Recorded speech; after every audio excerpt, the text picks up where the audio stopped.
Would the secretary please call the roll? Commissioner Stockdale, Here. Commissioner Ellison, Here. Commissioner Davis, Here. Commissioner Hunter, Here. Commissioner Strange, Here. Commissioner Stewart, Here. Commissioner Dewey, myself here, Commissioner Gay, Here. and Commissioner Bryan. Here. We have a full complement of commissioners today. Meeting's called to order. Ms. Womack, the verification of notice, please. The agenda was posted in City Hall and on the city portal on September 4th. It was amended on September 10th and the 11th. That's it? Oh. Okay. Public notice for a public hearing of minor subdivision application number 0224-03. Is the property located at That's a robust ring. I forgot to announce, please turn off all phones. Except Matt was getting in. Okay. the property located at 801 Bayard was posted in City Hall and on the portal on August 19th. It was sent to the newspapers for publication on August 23rd, to Cape Gazette on August 23rd and 27th, Delaware State News, August 23rd and August 28th. Public notice for public hearing of lot consolidation application number 0624-04 for the property located at 704 King Charles Avenue and 19 Norfolk Street, was posted in City Hall and on the portal on August 19th. Was sent to the Cape Gazette for publication on August 23rd and August 27th, and Delaware State News on August 23rd and August 28th. Letters were sent out, public notices were sent out to property owners for each of these cases within 200 feet of the subject property, and signage was posted on the property. All right, thank you. Any additional correspondence other than that mentioned in the agenda? All right. In terms of the agenda for today's meeting, talked to Mr. Robertson, and it would seem to be a better use of everybody's time if we flipped the agenda and went ahead and took the lot consolidation and the partitionings first, and then the one Rehoboth matter would be the third in your council for all three. So presumably you'll say the same thing for all three, correct? No, unfortunately. I agree to flipping the agenda. I wish I could say the same thing for all three. All right. Well, let's go ahead then with the lot consolidation, please. Okay. May I just make one point quickly? As the chair knows, I have to leave at 4 p.m., so I apologize in advance to whoever is speaking at 4 p.m., but I will have to leave. All right. We will be done by then? That's right. That'd be great. Do you want me to proceed, Mr. Please, Chairman? please. Okay. Ms. Womack, if you could just put the survey on the screens, the ones on the table. On the table. Yeah, please. And so it's up on the screen. With that, while she's doing that, my name is Vince Robertson. I'm an attorney with Parkowski, Girk, and Swayze, here on behalf of the applicant, which is Mr. and Mrs. Gomes. If you all want to come forward, this is Mr. Gomes. He's the husband of the two, of the couple. Have a seat. So this application is the reverse of what we frequently see in Rehoboth. You all have Mr. Janis's memorandum dated August 14th, 2024. That's part of the record. We supplied, and actually it's a partition application because there's not a consolidation application form. So we reverse engineered that into a lot consolidation. Yeah. But in its simplest sense, what we're doing is taking one larger lot that is 6,250 square feet with 62.5 feet of frontage on King Charles Avenue and 100 feet of frontage on Norfolk Street, and combining that with an undersized, currently non-conforming lot that is only that only has frontage of 37.5 feet, while it has a depth of 100 feet. So that will create, as you can see on the screen, a 100 by 100 foot or 10,000 square foot legally non-conforming lot. The Gomes have owned the house on the corner for some time. They recently acquired the one to their rear. And the plan is, and if you've been by, there's a demolition permit on both properties. Mr. Gomes, and this is what he first told me when he came to me, his family with himself and kids and grandkids have outgrown that house. As large as it is they need a larger house. It's neither here nor there, but it's always a question that comes up in the city. This isn't a lot consolidation to build a house to be a rental property. This is for their family property. I realize that doesn't come into play with any of the standards that are in play today, but I just wanted to put that on the record. So really, there's not much more than that. It conforms in every way. With the demolition that will need to occur, that will make it a completely compliant lot. And then obviously, once building permits are pulled for the single home on the property, at that point, they will comply with all the tree requirements, all the new setback requirements, because the current house on the small lot is also non-compliant with regard to the setback along that side setback yard, or side yard setback. So really, there's not a whole lot more to the presentation. The one thing that we would ask, to the extent that you have the ability or jurisdiction to do this, would be to identify the frontage of the property for addressing purposes as 19 Norfolk. Okay. So, Mr. Janis, is that an issue, a street address? Wouldn't you handle that within your department?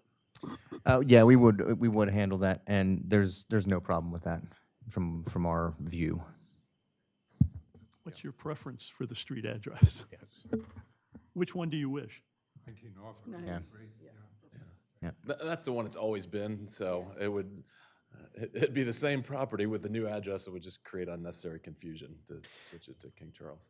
The only thing I would caution you on then is the determination of the front with the construction. So in other words, if the front porch truly isn't on the front setback, we can't give you a front porch credit for that. So just be mindful of that as you go forward. Anything else? Is anyone here to speak for this matter? Anyone other than the applicant's attorney and perhaps the applicant? Anyone else? Yeah, anyone against this application? See, I have to swear anyone who's going to give testimony, so it doesn't seem that there is. Any discussion by members of the Planning Commission? No, I think it's interesting that the second lot, the one on King Charles, is actually not even buildable as currently configured. Right. So it's a good thing that you bought it and are combining it, because nothing could be done with it otherwise.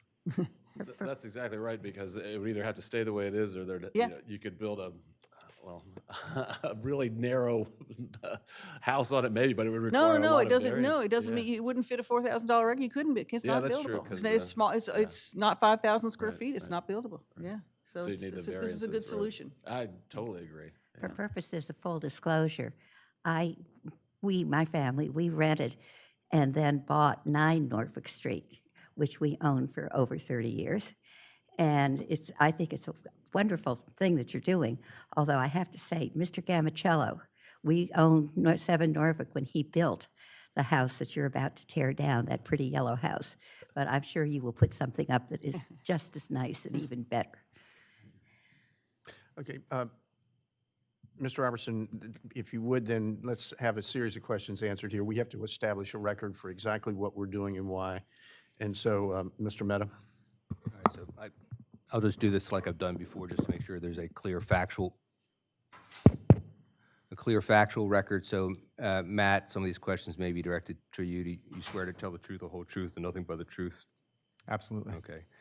So these questions can either go either to you or to the applicant in rapid fire. Have the applicants paid to the city the applicable fee of $1,400 pursuant to City Code Section 236-4? Yes. Yes? Yes. The lots are located in the R1 residential district, yes? Yes. Yes. This is really for the applicant. The lots are intended to be utilized as one parcel, including as evidence through the placement of a structures, or other improvements thereon? Yes. The lots are commonly owned by the applicants as demonstrated by common legal title. Yes.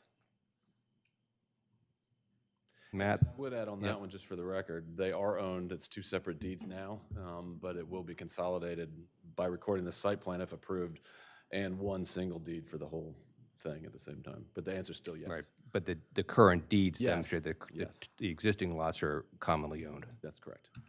Matt, I think you've already identified that the consolidated lot will meet with the minimum lot requirements by City Code Section 27022, including that the consolidated lot has at least 50 feet of frontage on a street. Correct? The consolidated lot has an area of at least 5,000 square feet. Correct? Consolidated lot can fully contain within it a rectangle of at least 4,000 square feet in an area with its shortest side measuring at least 48 feet. Correct? Consolidated lot has contiguous and continuous frontage on the same street, It does? Or two? and the consolidation of the lots does not otherwise create a nonconformity with Chapter 270 of the code. Correct? And have all pre-existing structures on the consolidated lot already been removed, or will they be removed? They will be removed. Do we know? This week, the demolition permit's been, well, I don't want to say exact, don't write that in the resolution, but the plans are this week. The demolition permits been pulled, they've been posted, so it's kind of one of those weather permitting things. It's supposed to be this week. To that point, Mr. Gomes has been moving everything out of his house, I understand, today, so. Anything else, members of the commission? Any other questions? Looking for a resolution. Oh, a motion? A motion, I'm sorry. motion? Okay. You ready Go for ahead, that? yes. Okay. I move to approve lot consolidation application number 0624-04 for the property located in the R1 Residential Zoning District on lots 1, 2, 3, and 4, Block 36, Sussex County Tax Parcel 334-20.06-3500 and 334-20.06-3600. Current addresses of the properties are 704 King Charles Avenue and 19 Norfolk Street, in the future to be known as 19 Norfolk Street, per your request today. That is a motion. Is there a second? Second? Any discussion? All those in favor? Oh, you got to do a roll. Roll call. Oh, I'm sorry. Let's do a roll call, that's right. Mr. Secretary. All right. Roll call vote regarding 704 King Charles lot consolidation, and will be known as 19 Norfolk. Speaking for myself, I'm voting in favor. Commissioner Stockdale? I also am voting in favor. So I understand the proposal. It will meet all code requirements pertaining to minimum lot size, required road frontage, interior space, and will not result in any nonconformities. And I'm going to correct my record. I should have given verbal reasons for my vote, and I'm voting in favor of this proposal for a number of reasons, not the least of which being the existing lot on King Charles is not currently a buildable lot under current code, and this is a very useful way of making sure that there is a fully compliant lot at that corner. Commissioner Ellison? I vote in favor for the reasons already stated. Commissioner Davis? I vote in favor for the reasons previously stated. Commissioner Hunter? I vote in favor for the reasons previously stated. Commissioner Strange? I vote in favor based on my associate's comments, and I congratulate the applicant for doing something that is highly, highly unusual in the last 13 years that I've been on the Planning Commission.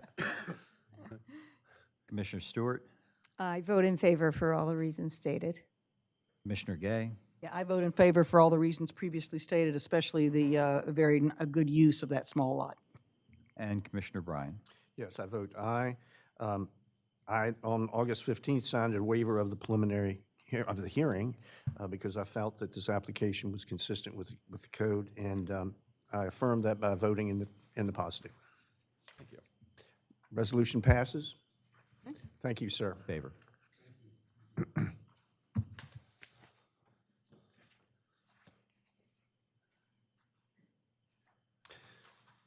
Mr. Robertson.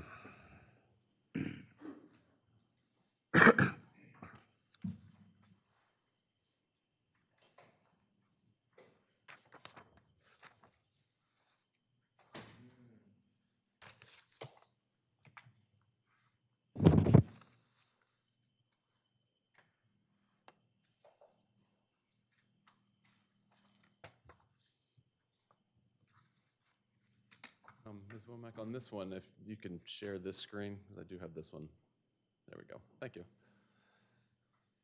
So I am still Vince Robertson of Parkowski, Gherkin, Swayze, and I do have the second application, which is 801 Bayard Avenue. This one, the owner is Stella's 2 LLC. You have Mr. Janice's report in the record, so I'm not going to reiterate that. But essentially, this is currently one property. It was formerly occupied by a church. If you've been by there, the church has since been removed. So it's a vacant piece of property. And it has 100 feet of frontage on Bayard and 150 feet of frontage on Norfolk Street. The church, as I mentioned, owned this property, I think last time I mentioned this, since 1956. And then my clients just recently purchased when essentially the church, if you're familiar with it, it was really underutilized. I don't know that they had a very large congregation. I think they had let another church even use it more recently, and that wasn't leading to much use of the church. So for whatever reason, they decided to sell it, and my clients purchased it. Because it is 3 lots, they do want to pursue with the minor subdivision of it. The one point that is unique to this is that they're rotating the orientation of the lots from what was originally plotted. So Lot C, which is the one furthest from Bayard, that one is in the location that was previously laid out on the Rehoboth Heights plats. And so that one will have its 50 feet of frontage on Norfolk Street, just like originally laid out. The other 2, lots A and B, they're being rotated 90 degrees so that the entrance to those 2 properties will be both from Norfolk Street. And there's a reason for that, and I think it's a valid one, is that eliminates additional driveways onto Bayard. And I think I told you before, I'm familiar enough with Bayard, having a house there. But there's a lot of traffic, there's a lot of pedestrians, there's a lot of bikes, trucks, jolly trolleys, people, joggers, everything that are up and down Bayard, and it gets parked up frequently, unlike some of the side streets, do. And it's a lot safer to pull those entrances off of Bayard, put them onto Norfolk. The one on Parcel A would obviously not be right at the corner of Norfolk and Bayard. It would be pushed back to the western side with the house constructed there. But that's a much safer scenario. And it's something that the Planning Commission has actually looked on favorably in the past. We've done that, I think, on 1 on Bayard, but I can think of 2 on Scarborough, where they were rotated so that the driveways were primarily oriented towards the east-west streets and not the north-south streets, just for safety. So it's fairly straightforward. As I said, just to make a record, each of the 50 by 100 lots will be fully compliant with code. You can fit the 4,000 square foot box in them. We have paid the application fee for all 3 lots plus the base fee. The tree protection survey, that was supplied into the record, I think, by Mr. Janice, and so you can see, and I have it if we need to see it, but most of the trees on there are, particularly the larger growth trees, are all along the perimeter. And if you looked at that tree protection survey, you can see that those are to be protected, particularly along the back of Lot C. Obviously, when new homes are built, they'll need to be compliant with code, and they will also still need to comply with the tree protection requirements and tree planting requirements that are associated with the new home. So with that, I think that really pretty much concludes it. It's hopefully fairly straightforward. We're not asking for anything different than what was originally laid out, with the improvement of rotating those lots 90 degrees for a better design. So thank you, and we're certainly open to any questions. I have Mr. McCarthy here in the back, who the owners of Stella's 2 couldn't be here today, but Mr. McCarthy, as you probably saw, was the agent, and he's likely to be involved in either the sale or the construction of these 2. Is anyone here to testify, do you know about there's this not, matter? so, no. Okay, Mr. McCarthy's not going to testify? Okay, that's fine. Not unless you have questions for him, so, yeah. No, thank you, sir. Yeah. All right. Mr. Janice, do you have anything to add to this upon oath? I don't believe I do. I think from the last meeting, the record has been set from as far as our report's concerned. So we would defer to the wonderful Planning Commission. All right. Any questions by the Planning Commission? I'll just ask a few questions here. On the fee issue, I think there was some discrepancy as to whether the applicable fee is $2,900 or something else. I think it's has $2,900 been paid as the fee under 236-4? Yeah, there was a question before, and between Mr. Janis and myself, we made sure, and there was a check that was paid for the additional amount. You agree with that, Mr. Janis? And I Yes. think it was delivered to Ms. Womack, actually. Yes, but yes, it was delivered to with Ms. Womack, and she's shaking her head yes to me. Right, and the lot is also in the lots to be the lot to be subdivided is located in the R1 residential district? Correct. Yes. And you've already concluded, Mr. Janis, that the subdivision will not otherwise create a nonconformity with Chapter 270 of the code. That's correct. And I think the Planning Commission, before it sent it over to a hearing, already determined that the subdivision meets the definition of a minor subdivision. Do you agree with that? I do.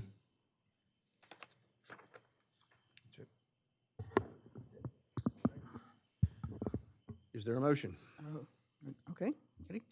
All right, I move to approve minor subdivision application number 0224-03 for the property located in the R1 Residential Zoning District, 801 Bayard Avenue on lot numbers 32, 33, 34, 35, 36, and 37 of block number 15, Sussex County Tax Map Parcel 334-20.05-11600 into 3 lots, with the easterly portion of lot numbers 34, 35, 36, and 37 becoming Parcel A with an area of 5,000 square feet, the westerly portion of lots 34, 35, 36, and 37 becoming Parcel B with an area of 5,000 square feet, and lots 32 and 33 becoming Parcel C with an area of 5,000 square feet, subject to the following conditions. Number 1, applicant shall comply with all relevant provisions of Chapter 270 of the City Code, including but not limited to Sections 270-11 and 270-21. Number 2, that applicant shall comply with all relevant provisions of Chapter 253 regarding trees of the City Code. Is there any discussion? Any questions? Anyone in opposition? Is there anyone here from the public to speak today? You don't have a second. Oh, I'll second. is there a second? Second. Thank you. That's what I'm doing right now. Yeah. Is there a member of the public to speak here to address us? Anyone from the public to address this application? All right, we have a motion. Is there a second? That's been done. Second. Roll call vote, please. This roll call vote is regarding the application for 801 Bayard. Speaking for myself, Commissioner Dewey, I support this application because each of the 3 lots proposed are fully compliant with city code, and rotating the address of the lot will address a significant safety issue by placing the driveways onto the east-west street. Commissioner Ellison. I vote in favor for precisely the same reasons. Commissioner Davis. I vote in favor for the same reasons. Commissioner Hunter. I vote yes for the reasons stated. Commissioner Strange. I vote yes for the reasons stated. Commissioner Stewart. I vote yes for the reasons stated. Commissioner Stockdale. I too vote yes for the reasons stated. Commissioner Gay. I vote yes for the reasons previously stated. And Commissioner Bryan. I vote yes. These lots are fully conforming, and the safety issue is a significant one. So my vote is yes. Commissioner Bryan, we have a unanimous vote in favor. Very good. The matter passes. Thank you very much. Thank you, Commissioner. Yes, sir. Yes, sir. All right, That's a record. Mr. Robertson. You're still here. I am still here. If you could give me 1 second.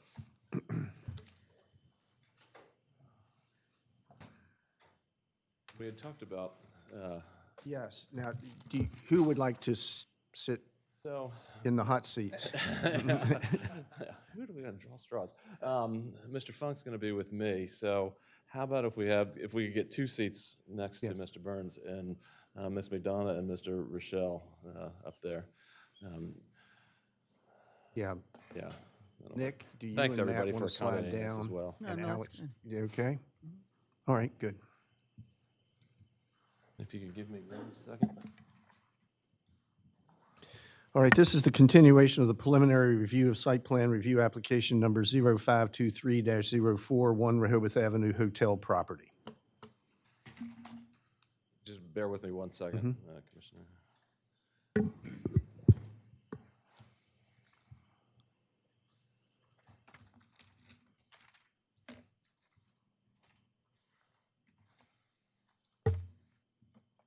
Okay, hopefully everything goes according to plan. So I'm still Vince Robertson, is still with Parkowski, Girk, and Swayze.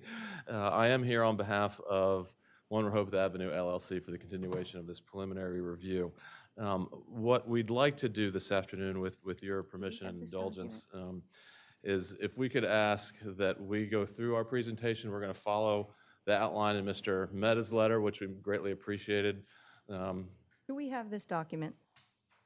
This is a PowerPoint that we're just going to use. It reflects everything like we've done in the past that you already have. So this is just a It rendering. reflects, it has the new plans that we got last week or week before last, Yes. are in this in this presentation. Yeah. So that probably should be entered into the record. We can certainly The make that PowerPoint. part of it. I'll coordinate with Ms. Womack to make All sure right, it is. So what we'd like is just to be able to make our presentation and explanation and then hold questions to the end. I think that's probably the most efficient use of everybody's time. And I promise this will be just maybe 5 minutes longer than the last presentation. So, no, I'm just kidding. But I think we can get through this clearly and concisely. I appreciate, and I know our team does too, when we were here last time, we had a conversation about trying to exchange questions and issues so that we could have the most beneficial use of everybody's time today. So with Mr. Mehta's summary of those questions, I think that really helped us be able to focus on what you all are concerned about. So again, this is the organizational chart of the project and the ownership team and the design team. I'm not going to go through everybody's categories or professions and backgrounds, but just a brief introduction. Grotto Pizza, Mr. Gosnier's not here today. He's the CEO.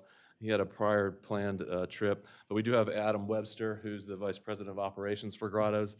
From the Onyx Group, we have Steven Silver in the way back. He's hiding in the corner, and his son, Jonathan. And then we have Ron Schaefer up front. And then for design team, you have myself, Wally, who you've met before, Wally Funk from NOR.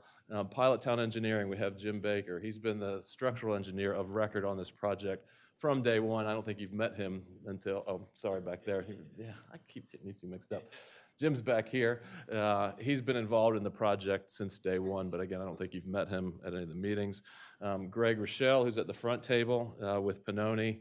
And then we have Megan McDonough, who is here with GTA. You've met Dave Grayson before from GGA. He's the contractor. He's not here today, but Andrew Volk is here back in the back. So these are the folks, the lead folks for this project. So moving forward, and again, in the order they were raised in the letter, questions you had before, but the letter from Mr. Mehta and our response, there was a question about the alley. The left-hand side of the slide shows the site plan that you have with the alley highlighted. The existing alley, as you can see on the slide, is highlighted in red. On the left-hand side, it's highlighted in blue, where it's going to be relocated on the property. But a better rendering is the one on the right. You can see the existing alley that runs between Dolly's and Core Brothers, and it's behind these gates right here. Because 1 Rehoboth now owns that entire Core Brothers property, that alley is shifted over to the west in the area. Just to give you an idea, it's going to be basically half the frontage at Core Brothers. That maintains access to the back of Thrasher's, Dolly's, and Louie's. And also it's beneficial to them because it puts that entrance off Rehoboth Avenue closer to their properties. So they won't have to go behind Core Brothers now. They'll be moved to the west, closer to their properties. But anyhow, that's the location of it. It is referenced on the site plans, and we understand, that would remain on the site plan, stating that that alley is for the benefit of those other properties that have access to it from the rear. I know you want to go through it, but maybe once you get to the end of each component of the letter, maybe just pause. It might just be easier for any follow-up questions. Is that okay with you? However you all want to do it, so. So just on the alleyway, just to confirm that the existence of the alley and any relative rights and obligations are set forth in, I think, in a deed that you had submitted. Is that the only document that sets forth the relative rights and obligations with regard to use of the alley? That is with respect to this section of the alley, because some of it behind there is on the backs of the Thrasher's property and Louis', so obviously we don't own that, but those deeds reference it too. So, but that's not being changed. Right, but to the extent the alley exists on the property at issue, with the relative rights and obligations are set forth in the deed. That's correct. Yeah, that's correct. Excuse me, Vince, can I ask a question? Because I don't have it in front of me, but one thing that was confusing to me on the documentation we saw in the alley was a reference to rights only going down 5 or 6 inches on the alley. And Which part of the alley are you referring to? well, that's, I don't have it in front of me, I can't remember. Yeah. But there was a statement that the rights of that you have were limited to 5 or 6 inches. Well, so yeah, and because the alley goes behind those other properties. It said most of the alleys on the back of Thrasher's, Louis', and what's now New Dolly's. So to the extent we're preserving that smaller space on our property, we are. But it's 7 feet, 10 inches worth of alley next to Thrasher's once it's relocated to the west. Does any of your new foundation impact with regard to this 5 or 6 inch limitation that you don't have a right to? No. Okay, so that's not an issue? No, it's not. Good, Yep. okay. Thank you for clarifying that, You're because I could not figure that out from the information. The next comment was about the entry to the garage, and this is a new rendering. It obviously, it's based on the architectural drawings, but it's one we actually just got, and we'll make sure it's part of the record. Wally, if you just want to explain this. Yeah. So based on our discussion during the last meeting, there were some questions regarding access and safety and the entry at the garage, both getting in and out of, and how it interacts with pedestrians. So we went back and we had a couple of other renderings created to help clarify that. So this is the view down Baltimore looking at the new lifeguard station, which we've got incorporated here. And then to the right would be the entry drive into the garage and showing how you access into that. A couple of things that we've incorporated are some safety measures here too for pedestrians. You can see here, it'll show up a little bit on the next slide, are a car coming signage, and then also speed bump in the garage. The other thing to note here is this area where the lifeguard station access is from the Baltimore Avenue level down to the beach. We actually are not planning to change the way they have anything situated there. There's a ramping that happens at the sidewalk that goes down to a level landing, and then it goes down on another ramp, which occurs right in front of our building along Baltimore. If you would go to the next one. Yeah. And then the next one's more of a close-up view of the same area. And again, you can see kind of how the stairs here at the bottom left are designed for the lifeguard station. And then to the right of that's the sidewalk. And what you can see here is the open area that leads into the garage. And as the cars enter the garage, they would ramp down into the lower level. And then to the left, you would see the pedestrians there. We've kept this all open to enhance the safety so that, visually, it's very easy to see in and out of the garage. And in addition to the signage and the other safety measures there, we think the enhancement of the pedestrian experience there is going to be, beneficial. Sorry, could you repeat maybe the last couple of sentences? Yeah. Your words are not. Oh, okay, sorry. distinct. So the idea here is that we would have the enhanced safety features with the signage, so that the pedestrian experience, as they go down, they would be able to, be notified of anybody coming out of the garage, actually. So they would be warned with that, and as well as the fixed signage that's going to exist there. And then the access out of the garage is also going to be safer with the speed bump that occurs at the top. So there'll be a limiting device there as well. And the other thing that shows up well on here is that, and admittedly, you might not realize this just because of the way the architectural drawings were, the actual entrance to the garage, which is at this point, is set back. It's actually the same step back as the building, so it's not right on the sidewalk. So there's sidewalk, there's space, in this case, there's a speed bump, and then it starts heading down. So that also increases the clearance getting into that opening because the entry's not at grade level, it starts to head down. One other thing to point out that really shows up here also is that one of the ADA spaces got relocated up here, so that's right at grade by the entrance. What is the clearance? Have you measured? Yeah, the clearance there is at 8'4" when you hit the entrance to the garage.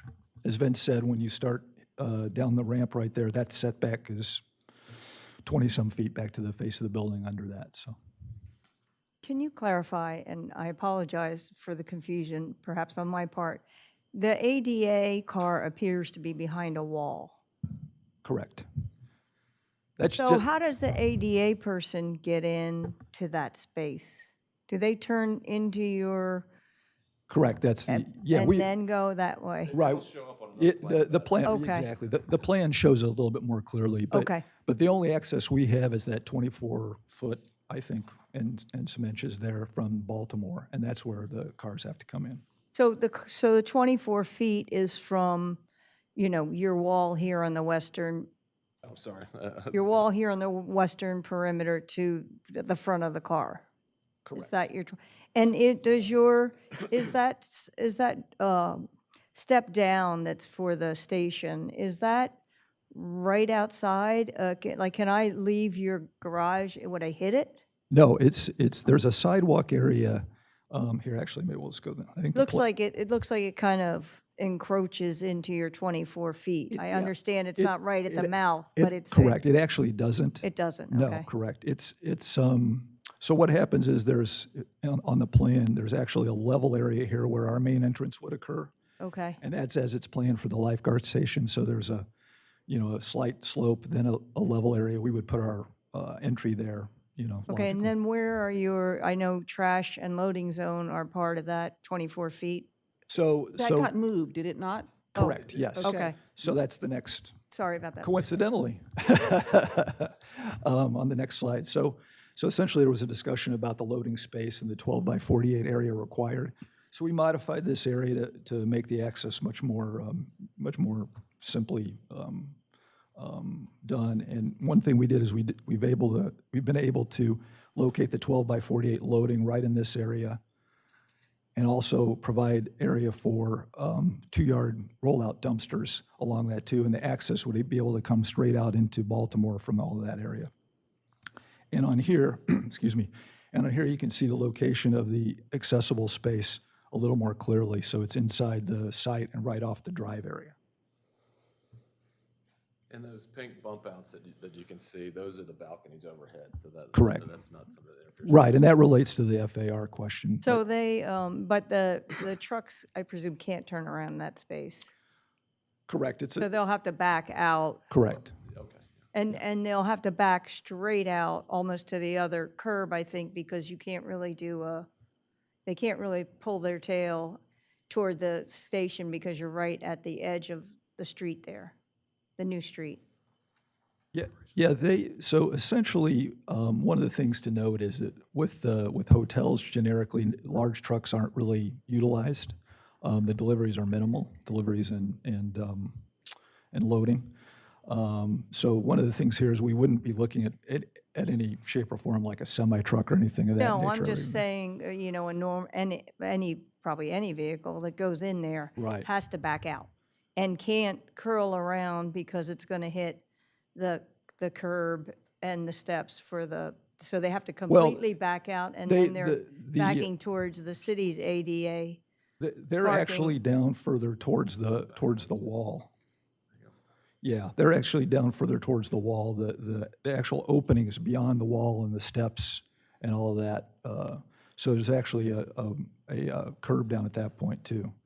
So there's room if they pull out, they can pull directly out into the front here and then turn. It's actually fairly open along there. But again, we wouldn't be looking at anything very large in terms of deliveries here at all. I mean, typically, when we do hotels, 150 keys or so, we don't even devote a loading space to those hotels. Operationally, they don't usually require it.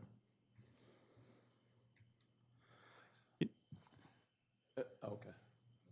Yeah, can I We're ask, going to get to the trash and other things later, too, so just so. I just asked you about maneuvering space, about the 576 square feet explicitly.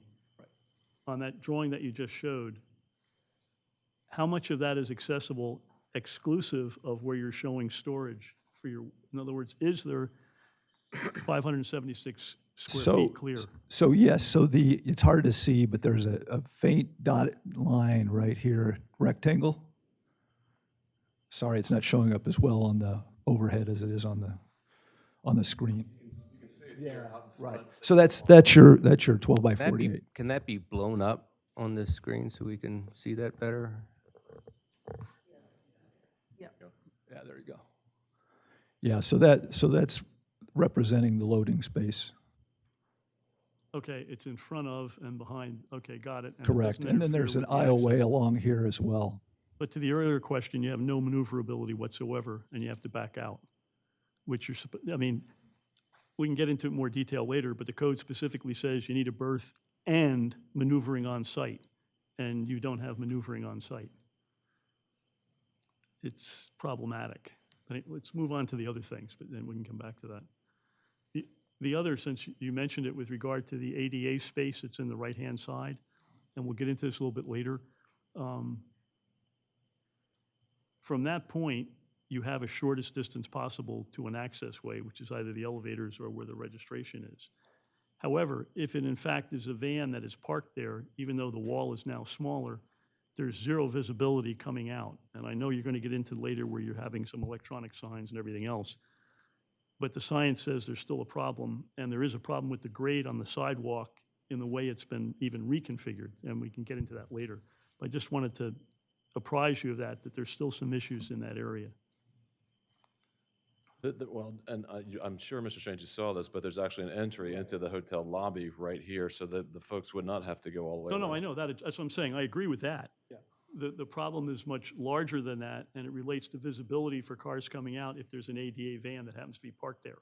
You have zero visibility to the right, and you've recommended an electronic solution to that, but the reality is they're not very effective, and if you read all the research in the area, you need a clear view of the street on the right-hand side, which you won't have if there's somebody parked there.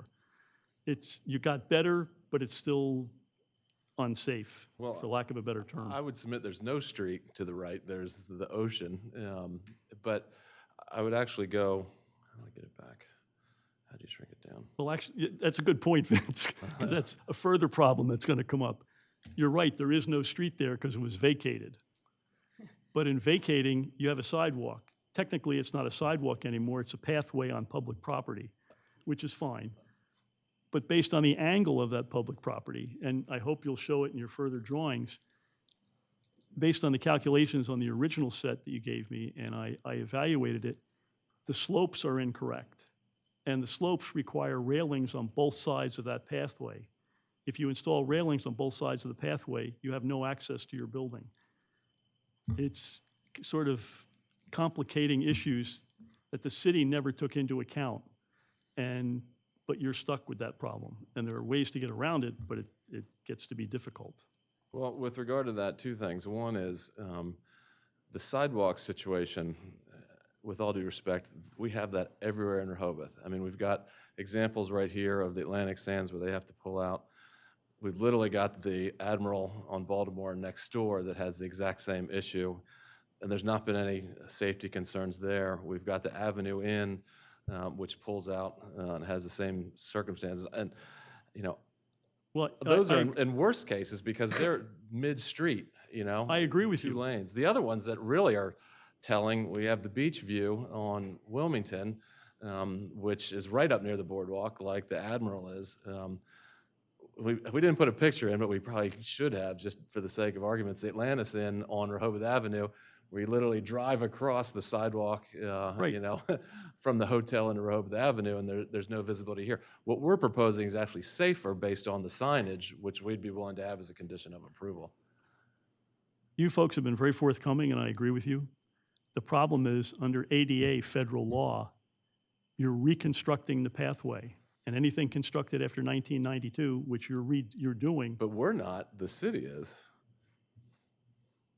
the result of which is it impacts you, because if they construct it per the federal law, railings have to go in, and you have no access to your building. So because of the slope and the way it's currently presented.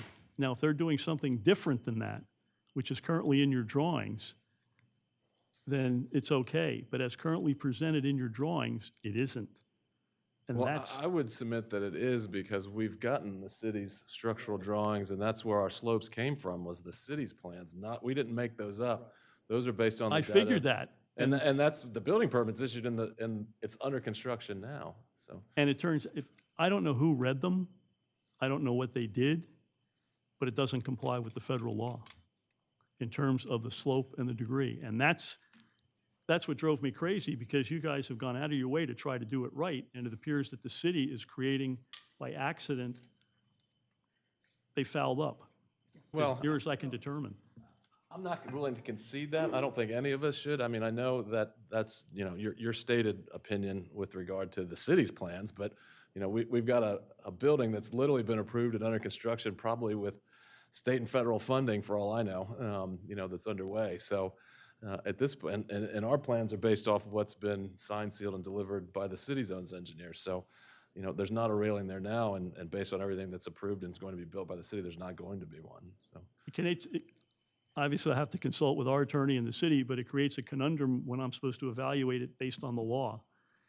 And it But again, doesn't- that's not the law as it applies to our project. You know, our project. Affects your project. Well, I don't think it does, because that building's already been approved, unless, you know, you all want to put the brakes on the lifeguard station building. It's already been approved and it's underway. And as I said, our plans and our construction's based on what's in the ground now and the plans that have been designed and approved.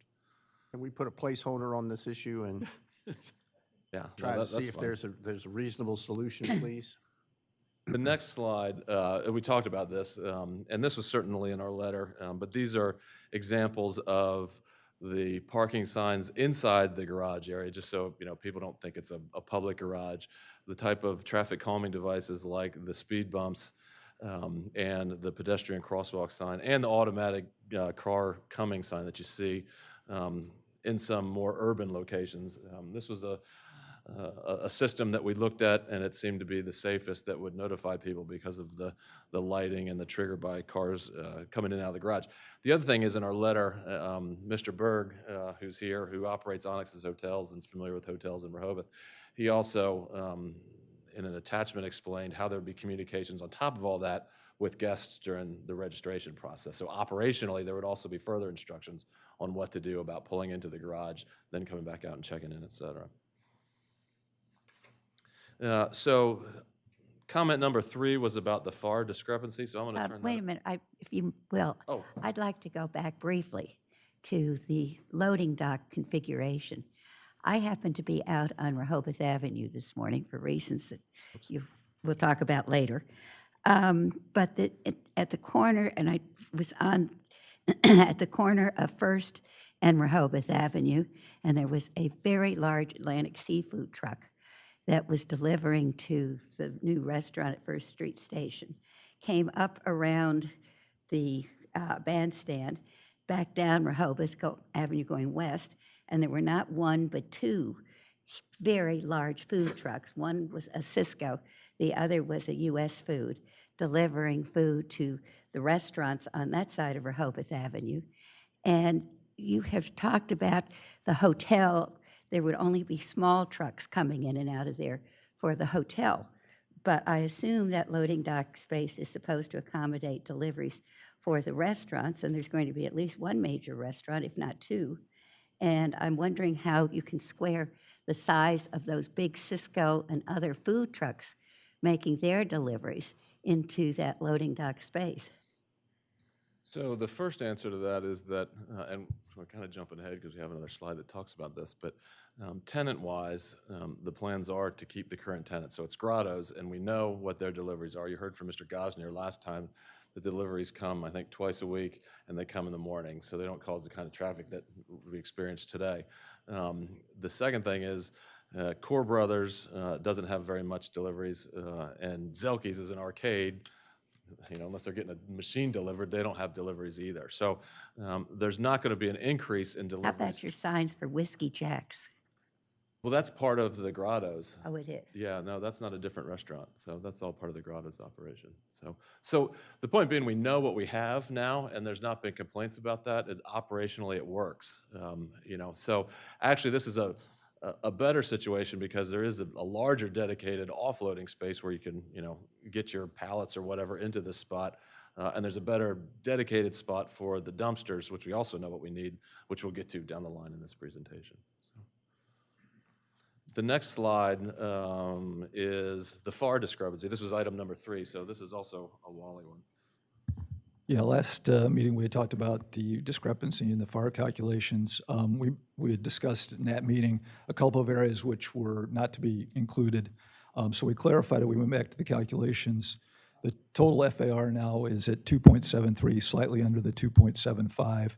The big differentiator there was, as we discussed in the last meeting, a couple of areas that were open to the sky. One is a roof area next to the pool deck, which is indicated by one of the red arrows right here. And then the other is the open area above the entry to the parking garage, which is indicated right here. So basically, the short story with that is that those two areas accounted for the discrepancy. So when we went back and we did the calculations again, we actually came up slightly under the 2.75. And these have not yet been reviewed by Building and Licensing, is that right, Matt? Correct. These plans that have been dropped off have not even been, Okay. the dust hasn't been even settled yet Right. from these plans. Okay.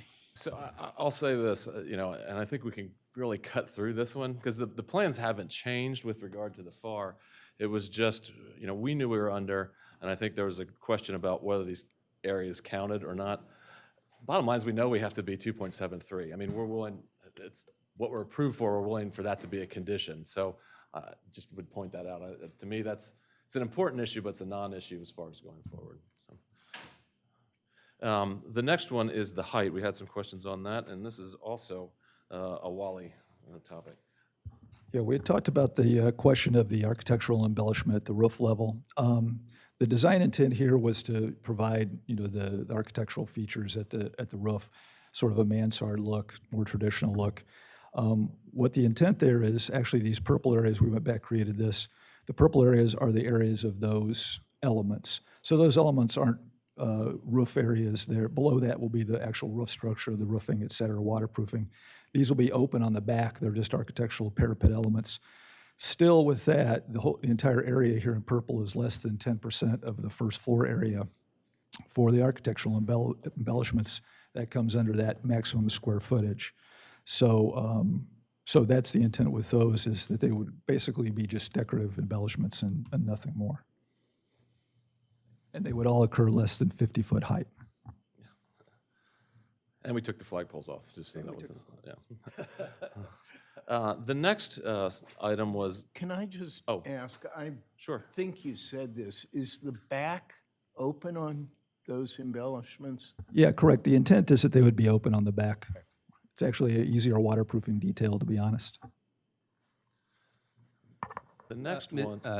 Mr. just on that one, and again, this is just preliminary review, so I'll just throw this out there and you can cogitate on it and maybe get back to us. But I would encourage you to, I know we asked and you stated that you did not intend to seek any additional variances before the Planning Commission considers this at a final hearing. You may just want to go back and take a look at the definition of height in the code, which specifically does reference a parapet wall as being included in the definition of height. And then when you go to what I understand you to be relying on to exclude the parapet wall under 270.22, it doesn't say, at least I don't read it that way, you can disagree with if you want, it doesn't say any architectural embellishment. It identifies dome, belfry, cupola to be used as architectural embellishment, and parapet wall is not listed there. So I would encourage you to at least consider the notion that when the building code or when the zoning code specifically includes parapet wall in the definition of height, but specifically does not include parapet wall in the list of architectural embellishments, you may just want to reconsider whether you want to not seek a variance before coming back to the Planning Commission. You don't need to answer that right now. This is a preliminary review, but I would encourage you to at least consider that point. Well, we'll certainly consider it. I would also throw another alternative out there, which isn't necessarily different, but looking at how you handled the Bellhaven case, perhaps make that a condition of approval. In other words, I would hate to have to go to the Board of Adjustment and then come back for a public hearing. We'd like to be able to keep this moving forward. I was going to say, Luke, that was one of my questions on my list, and it was strictly just definitional, and I was concerned about it. So, but I think there's a way to achieve that, just like what you all did in the Bellhaven decision too. Yeah, so. As long as it's out there in the open. Yeah, well, it is. So hopefully, number 5 is the geotechnical information. Back to height for a minute. I'm trying my best. I know you're trying, but we don't make the rules. We just have to pay attention to them. I don't recall, and maybe it is in your documents, the point from which you measured the height. Was that on the boardwalk? Is that Rehoboth Avenue? Is that Baltimore Avenue? And if so, what's the justification for whichever you chose? It was Rehoboth Avenue, which is the same essentially as the boardwalk. And honestly, that was the conservative approach because Baltimore Avenue has a much higher elevation, but the elevation we used was the lower one, which is Rehoboth Avenue.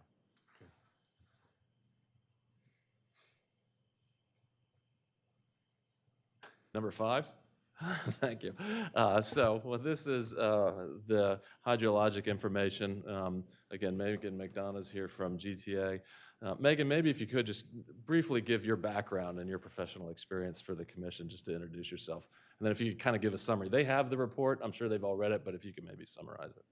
Sure. Hi, Megan McDonough with Geotechnology Associates. I am a licensed engineer. Thank you. Practicing in geotechnical and construction engineering for over 25 years.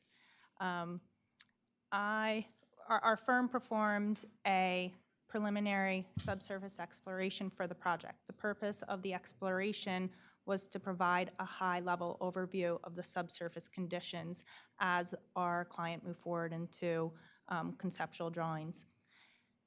The subsurface exploration consisted of 3 standard penetration test borings and 1 cone penetrometer sounding, and one of our borings was converted to a monitoring well to be able to assess groundwater levels. As we move forward in concept and design, we will do additional analysis, and it will be an iterative process as the design progresses. One of the other things we outlined in our letter was the IBC building code provisions that will apply to our analysis as we work with the other disciplines, including civil and structural. And one last question, your role doesn't stop once the building permit's issued. Maybe talk a little bit about what happens, during construction, demolition and construction in terms of monitoring. Sure. Special inspections will be required on the project in addition to potentially supportive excavation and potentially dewatering in order to construct the project. So the building code requires that, depending on the type of foundation system that is used, that the foundation support is monitored during construction, and we'll also participate in any I guess, monitoring of structures, neighboring structures, as we monitor the supportive excavation as well. Thank you, Megan. I imagine there's some questions. We didn't want to go into a great deal of detail because you all have the report, and it's very extensive, and it talks about the monitoring. It also talks about the coordination Megan and GTA had with the city's own engineers and studies that they did for the lifeguard station as well. So, Yeah, Vince, I just wanted to point out one thing and ask a question. One is, what do you normally assume is the design life for the building? Usually it's 50 years, but I don't know. That's correct. That Okay. would be our assumption All as right, well. and the current plans essentially, and I know it's still a rough drawing in TBD, but it currently shows the wall foundation to be approximately 12 inches in width. So those are conceptual drawings, and there's Right. been no structural analysis done yet. Right. The reason I mention that is because others have done some borings up the street. There's no question you're going to be in the water table, and you're going to have water issues. And luckily, your current design, as near as I can tell in looking at it, you have the ability, if you have to bring the walls in a bit in order to make it work, because you are in fact going to have to coat the outside of these walls. There's no question about that, because you're going to be in the water table. And just even during the curing process, you've got problems. And so you're going to have essentially a type of fill that's necessary when you do an installation such as this. It appears, though, that your drawings can accommodate that. And I think that's extremely important to point out, because in other circumstances with other applications, that circumstance didn't exist. So you've got some flexibility. And I'm saying as an engineer, and I did read your document in detail, is there is a very good probability, based on similarly situated things that are produced and going to be built at the beach end of things, it's going to be rather difficult, but doable. And the main thing is you have, my assessment was that even if you have to bring the walls in almost up to a foot, it doesn't materially change your layout with regard to your parking, and that's extremely critical. So, thank you.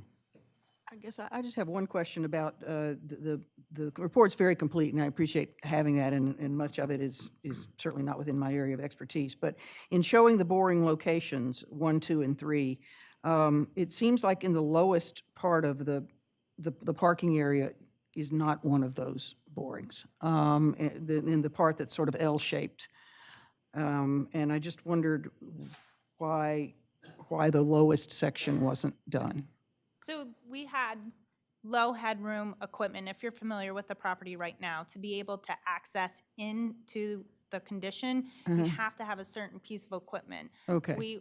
We were able to do some select demolition to be able to put up the mast of our low headroom rig. And further along in our report, if you see, this is just preliminary right now. Okay. So we were able to select locations by accessibility. And the reason why we did 2 additional borings and worked with the city to get the permits is because as a geotechnical engineer, one of the things, you're doing a small hole for a large property. So it's always better to interpolate between 2 points and be able to draw a cross-section than to do 1 boring and have to extrapolate out. So in our case, we have 3 borings, 1 on either street and then 1 in the center of the property. So at least preliminarily, we're able to provide a cross-section of the subsurface conditions. As we move forward and as demolition starts, and we've done this with other projects with this exact design team, we've gone back out and supplemented our previous exploration with additional borings. And that may be the case here. And is that what you mean, the sentence at the end of your first paragraph, additional geotechnical exploration may be warranted? That's correct. We might not have enough information, whether it be structural, parameters or depth parameters. This is what we were able to get at this point in time while the existing structures are still in place. And can you give a sort of layperson description of what would be the points at which you say it would be an iterative process, sort of the different points, during construction or whatever, when you would, as an engineer, would be looking to get that additional information? Sure. So one of the things that we'll look at is once the configuration of the building is, you know, somewhat settled on, we would work with the structural engineer to get the loads of the proposed building. And as they get transferred down to select points at ground level for foundation analysis. At that point, you know, the building code is specific. If it's a pile foundation, if it's a shallow foundation, kind of dictates the depth that we have to go to with our exploration. For instance, and I'm not saying this project will have piles, but you know, when you do pile design, you have to look at 10 pile diameters past the tip of your pile to be able to assess that condition. So you can't just stop at the bottom of the pile and say, yes, it's good, or, you know. So we will, typically what's done is you look at where those point loads fall and select borings based off of typically higher loads, but also lightly loaded portions of the building to look at differential settlement. So that's one of the stages.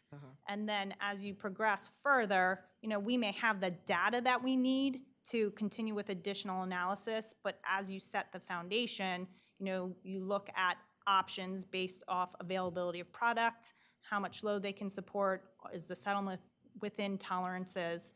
If those things, you know, all converge, then you move on to the next phase, which would be, all right, what are the construction methods needed to implement those? Do we need additional analysis? And sometimes either material is not available or the settlement is too high, and you have to kind of not go back to the beginning, but you go back to an intermediate step and repeat the process. I have a couple questions. So if, I think we can infer that your borings were of a quality that allowed the concept plan to move forward. So can we also presume that if you had done borings and that one outcome might have been you can't build, you know, you can't build 2 levels of underground parking here. So you might have had an outcome that wasn't positive. Or is it just a matter of whatever you got, the structure then would be built to accommodate the natural elements you're looking at? I understand your question. And I guess an example is, you know, the best way to answer it. We've had several projects along waterways, particularly Port of Wilmington, City of Wilmington, where there's soft compressible sediments down beyond, and we've drilled 125 feet and you're not getting to anything stiff. It almost becomes not even cost effective, and the amount of regulation for environmental controls and also the dollars spent, you know, it becomes a cost benefit ratio. Like, are you going to have a return on that investment? And that wasn't the case here. All right, that's very helpful. Thank you. Anyone else? Mr. Janis and Mr. Walls, you have in previous applications stated that you don't have any, you basically disclaimed any particular expertise in matters of structural engineering, geotechnical, and floodplain. Is that correct? Correct. Is that still the status of your knowledge base at this point? Yes, that's correct, sir. Okay. So we're relying on experts like this firm to look at these issues? Correct. Okay. Anything else?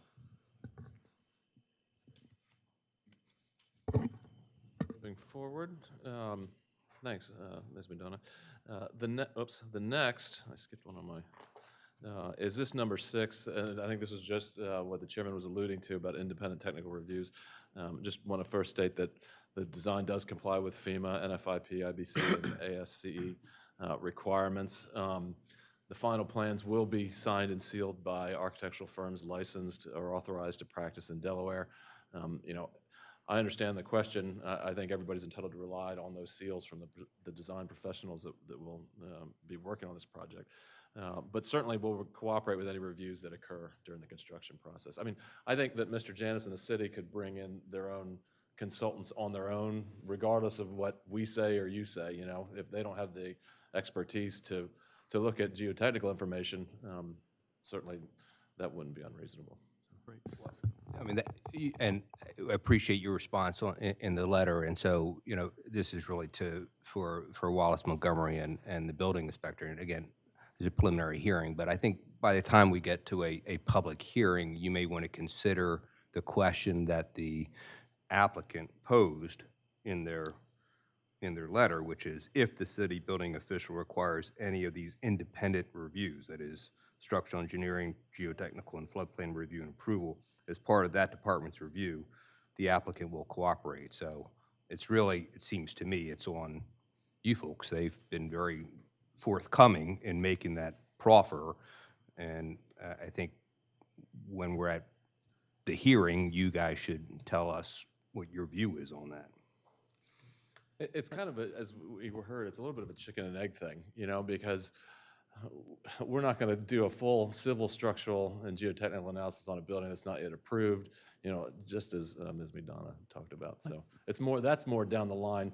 We don't have an issue with that, but during the construction plan review and the permitting stage. Yeah.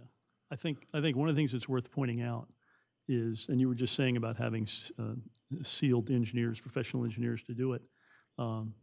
Several years ago, in fact, totally different circumstances, we had documents that were signed and sealed by professional engineers, and they were wrong. And when it was brought to their attention by the Planning Commission, in some cases, they got very red in the face because they accepted they were wrong. And as an attorney and the applicant, they were somewhat upset. But that's why we have to question these things and why we look at it. So it's nothing personal. It's just, as they say, just the facts. And we examine it. In some cases, we're wrong. And you identify, here's the logic. And as we're going through here, and I appreciate that because knowledge is what we're trying to achieve here so that it's correct. No, and I agree, and I'll leave it at this. You know, we certainly, all of us, everybody in the room and watching and whatever, can have opinions on this, but there's a higher level when you have a design professional putting their seal. Ms. McDonough and I, we actually served together on the Delaware Association of Professional Engineers Board.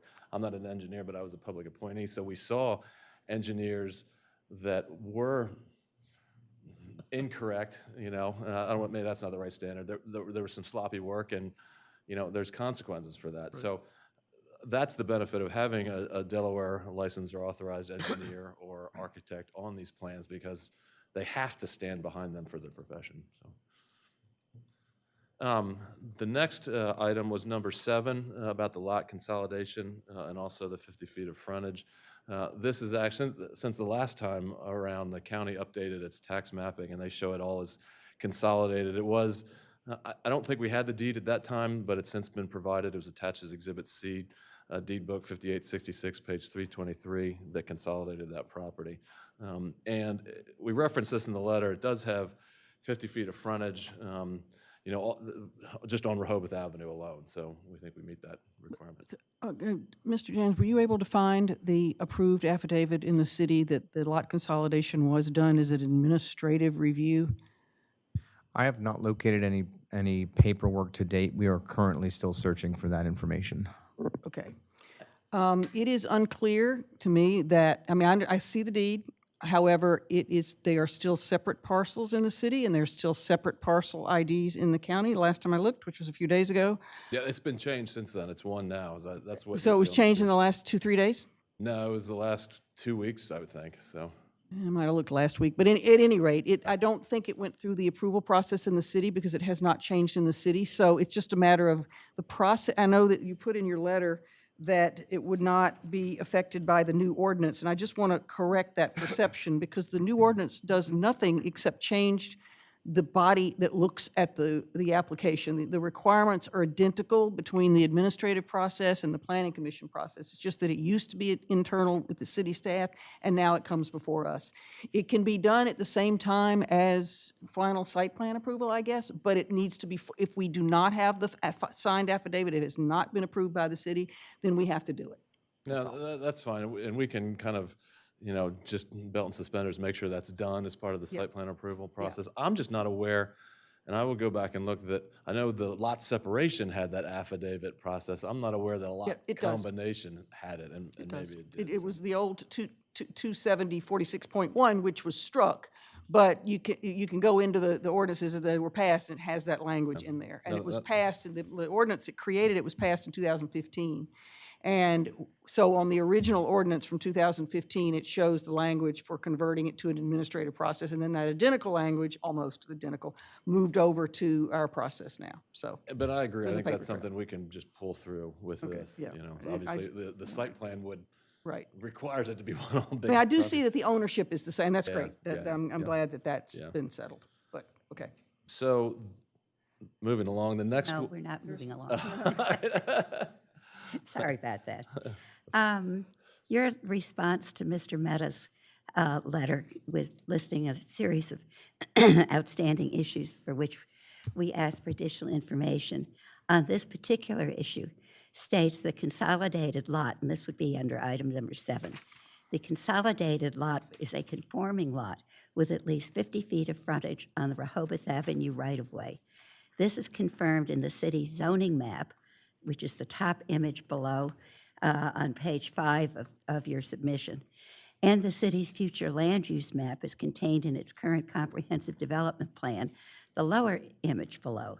And then you drop a footnote that states, by email dated August 26, 2024, the Assistant City Manager of Rehoboth Beach confirmed that there are no other official maps defining the rights-of-way in the city.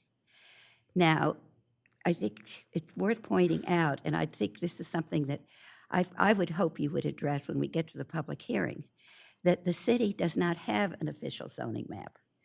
And in fact, in the 2020 CDP, the table of contents shows map number 4 would be an official zoning map if we had one, but that page is blank.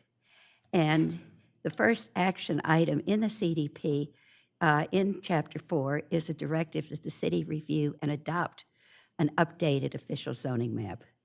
And then secondly, the future land use map, which is map number 3 in the 2020 CDP, carries a caption by Wallace Montgomery, who prepared the map, stating, quote, "This map is provided by Wallace Montgomery for display and reference purposes. No claims, either real or assumed, as to the absolute accuracy or precision of any data contained herein are made by Wallace Montgomery, nor will Wallace Montgomery be held responsible for any use of this document for purposes other than that which it was intended."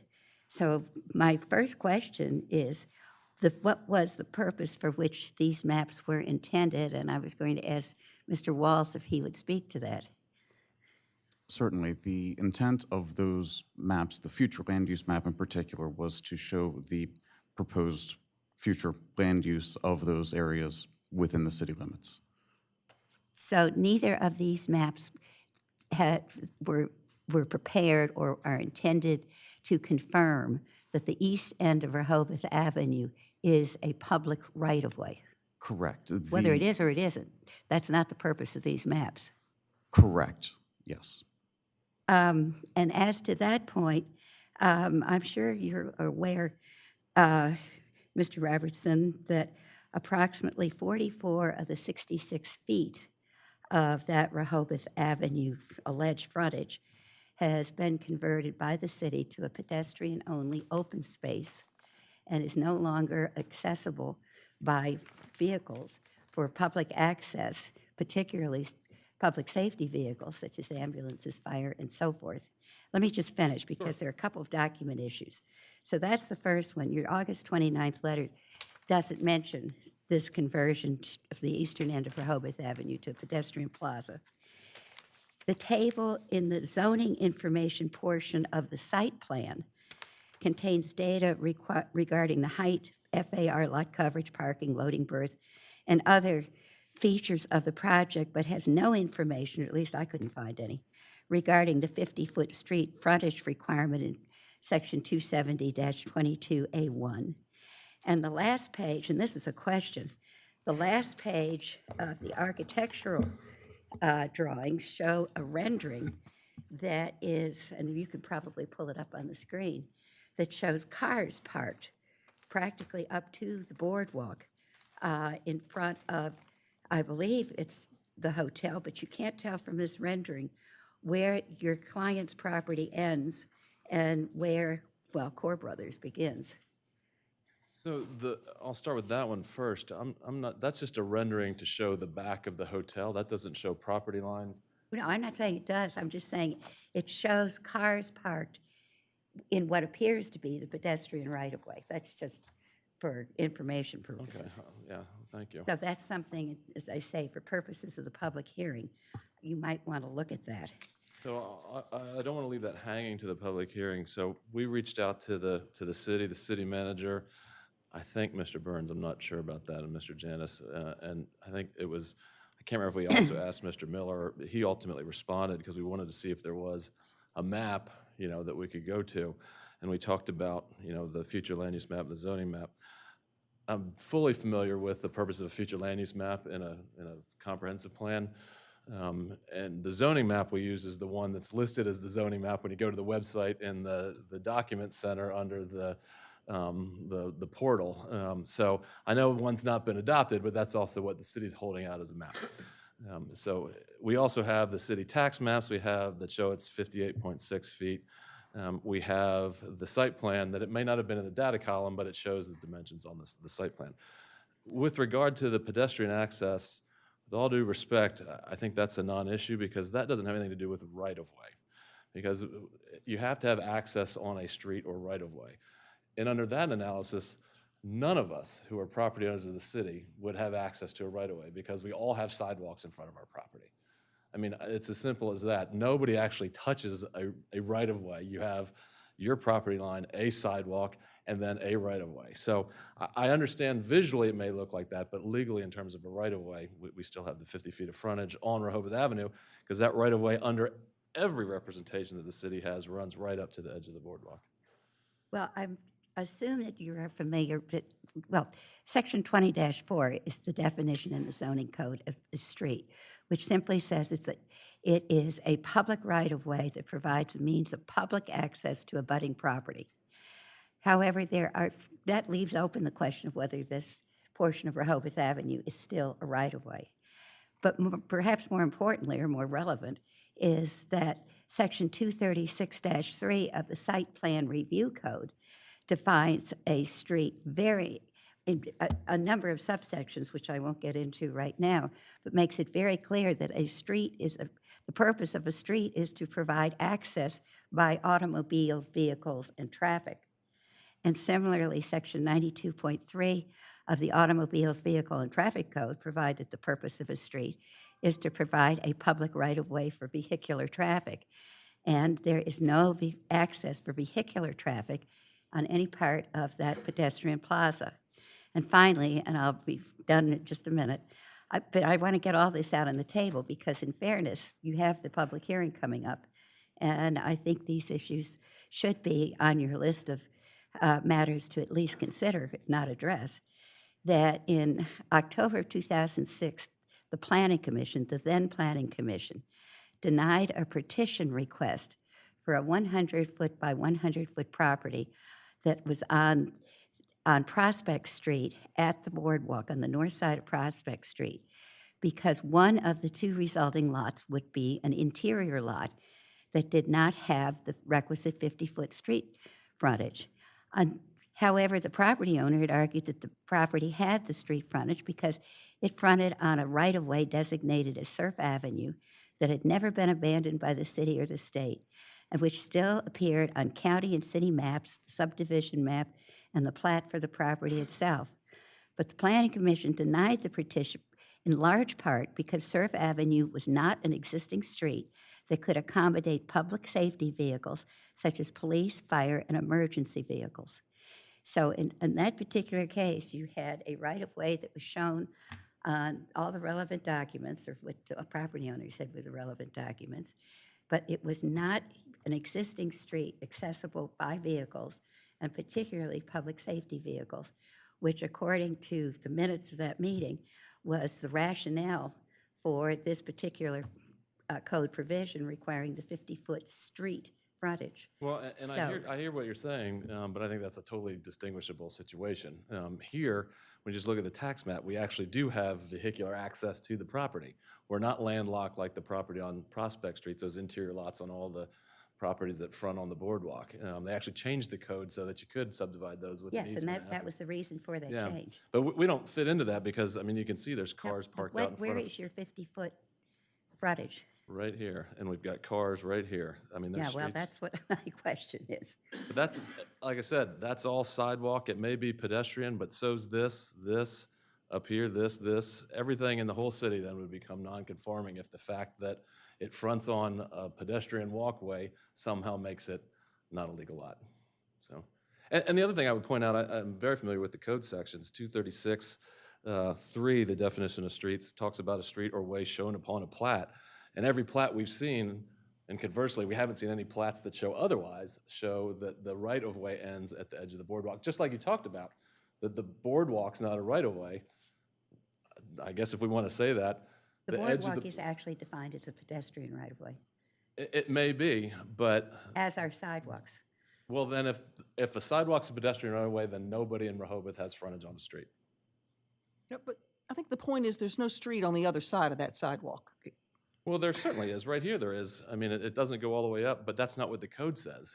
The code doesn't say you have to have asphalt there. It has to be a right-of-way. No, That's it what a says you have street to is. have vehicular access. No, it doesn't. It says a street is any street, avenue, boulevard, road, land, parkway, viaduct, alley, or other way which is an existing state, county, or city roadway, or a street or way shown upon a plat. So no plats show that, that that's not a street or way. The street or way runs up, and the street or way, that includes the sidewalks and everything that's with the medians, the whole schmear. That runs up to the edge of the boardwalk, so we have the 50 feet. Doesn't it also then give categories of streets, in which case, what would this be?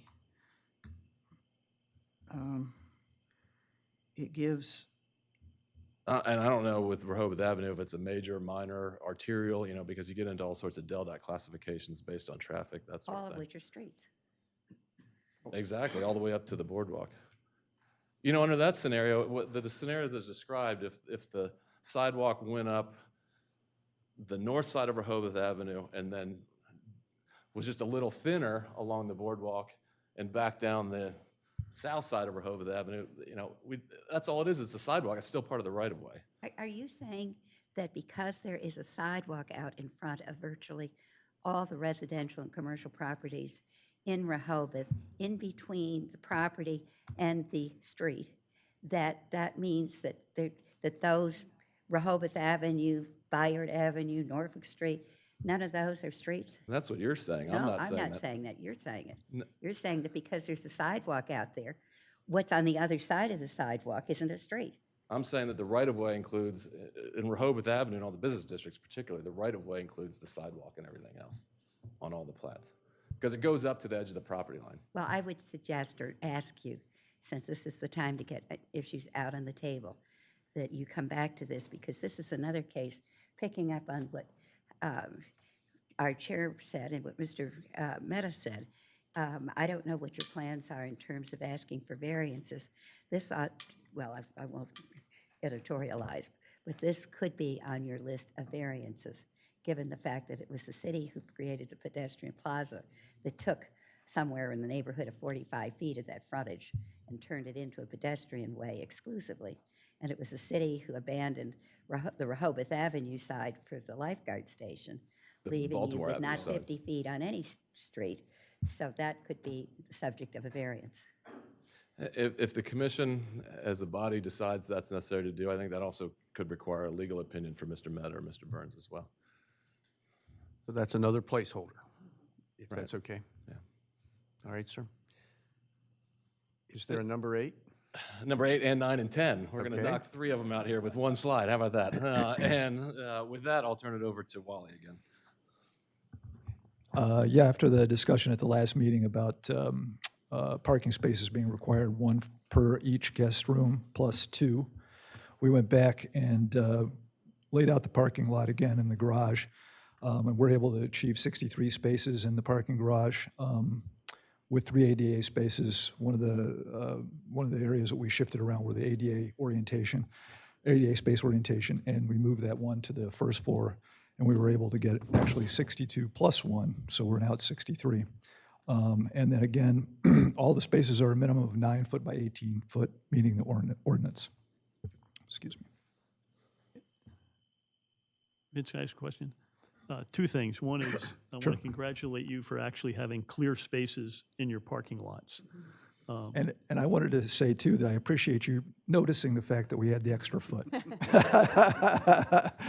Because that was planned. Yeah, I know, it's what led to people being at the front, because you and I were talking when Vince was trying to talk, and we had drawings out there. But I think it was all helpful, and I think that's the positive thing. The question I have is, when we originally were having that dialogue, the two ADA spaces were on the far right, upper right. And now Correct. they moved to the lower, Correct. to the lower bottom. And the way the ADA requirements are listed, has to be the shortest distance possible to an access way.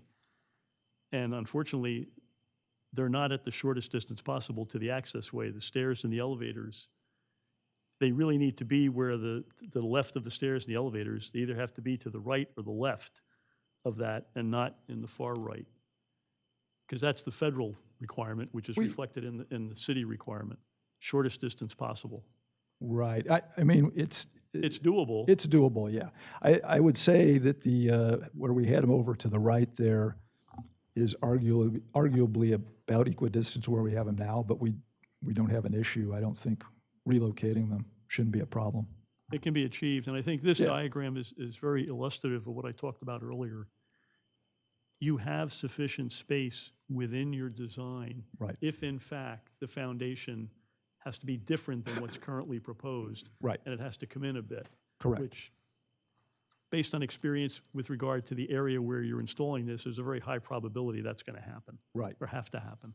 Right. I mean, we've done initial structural, analysis, and we feel the 12-inch foundations are going to work. But again, believe me, there's absolutely no issue on our end having a little slack there. So. Yeah, because right now you're showing the foundation goes to the property line.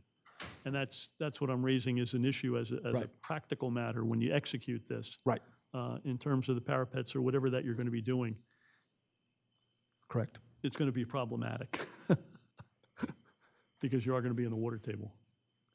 So that's my only comment with regard is regard to the you now have them, they just have to be positionally changed to the shortest access. Understood. Thank you. And we do have now 63 spaces, so we also have one extra, so we're overparked and we have one we can play with. So moving right along, you'll be pleased to hear that this slide covers number 11 through 15. We might make 4 o'clock the way we're going, I don't know. Good. So these were discussed throughout the presentation in my letter. Number 11 was parking garage ventilation. And Wally can speak to this if you have any questions, but it's going to be vertical ventilation to the roof, so there won't be any ductwork horizontally to impede the... Right, but you're not showing that on the drawings right now, the vertical ductwork. Yeah, that's right. And technically, under the other part of the code with regard to mechanical equipment, you have to show that and the space that it's going to take up. I'm assuming you have the ability to fit it in. I'm just making that assumption. There's chases and things, so. Yeah, correct. Actually, the ventilation for this is fairly minimal if we split it into separate chases. It's a matter of having maybe a 20 by 20 and 3 to 4 spaces, so it's very small. So that's the plan. We have that in the guest room plans, so we have flexibility with that too. Okay. But the intent is to keep horizontal ductwork out of the garage completely. It's actually way more efficient that way too. I'm going to skip number 12 for a second, that's the next slide. Number 13, you had asked in the letter for just information about the various levels of coordination that we had with the city.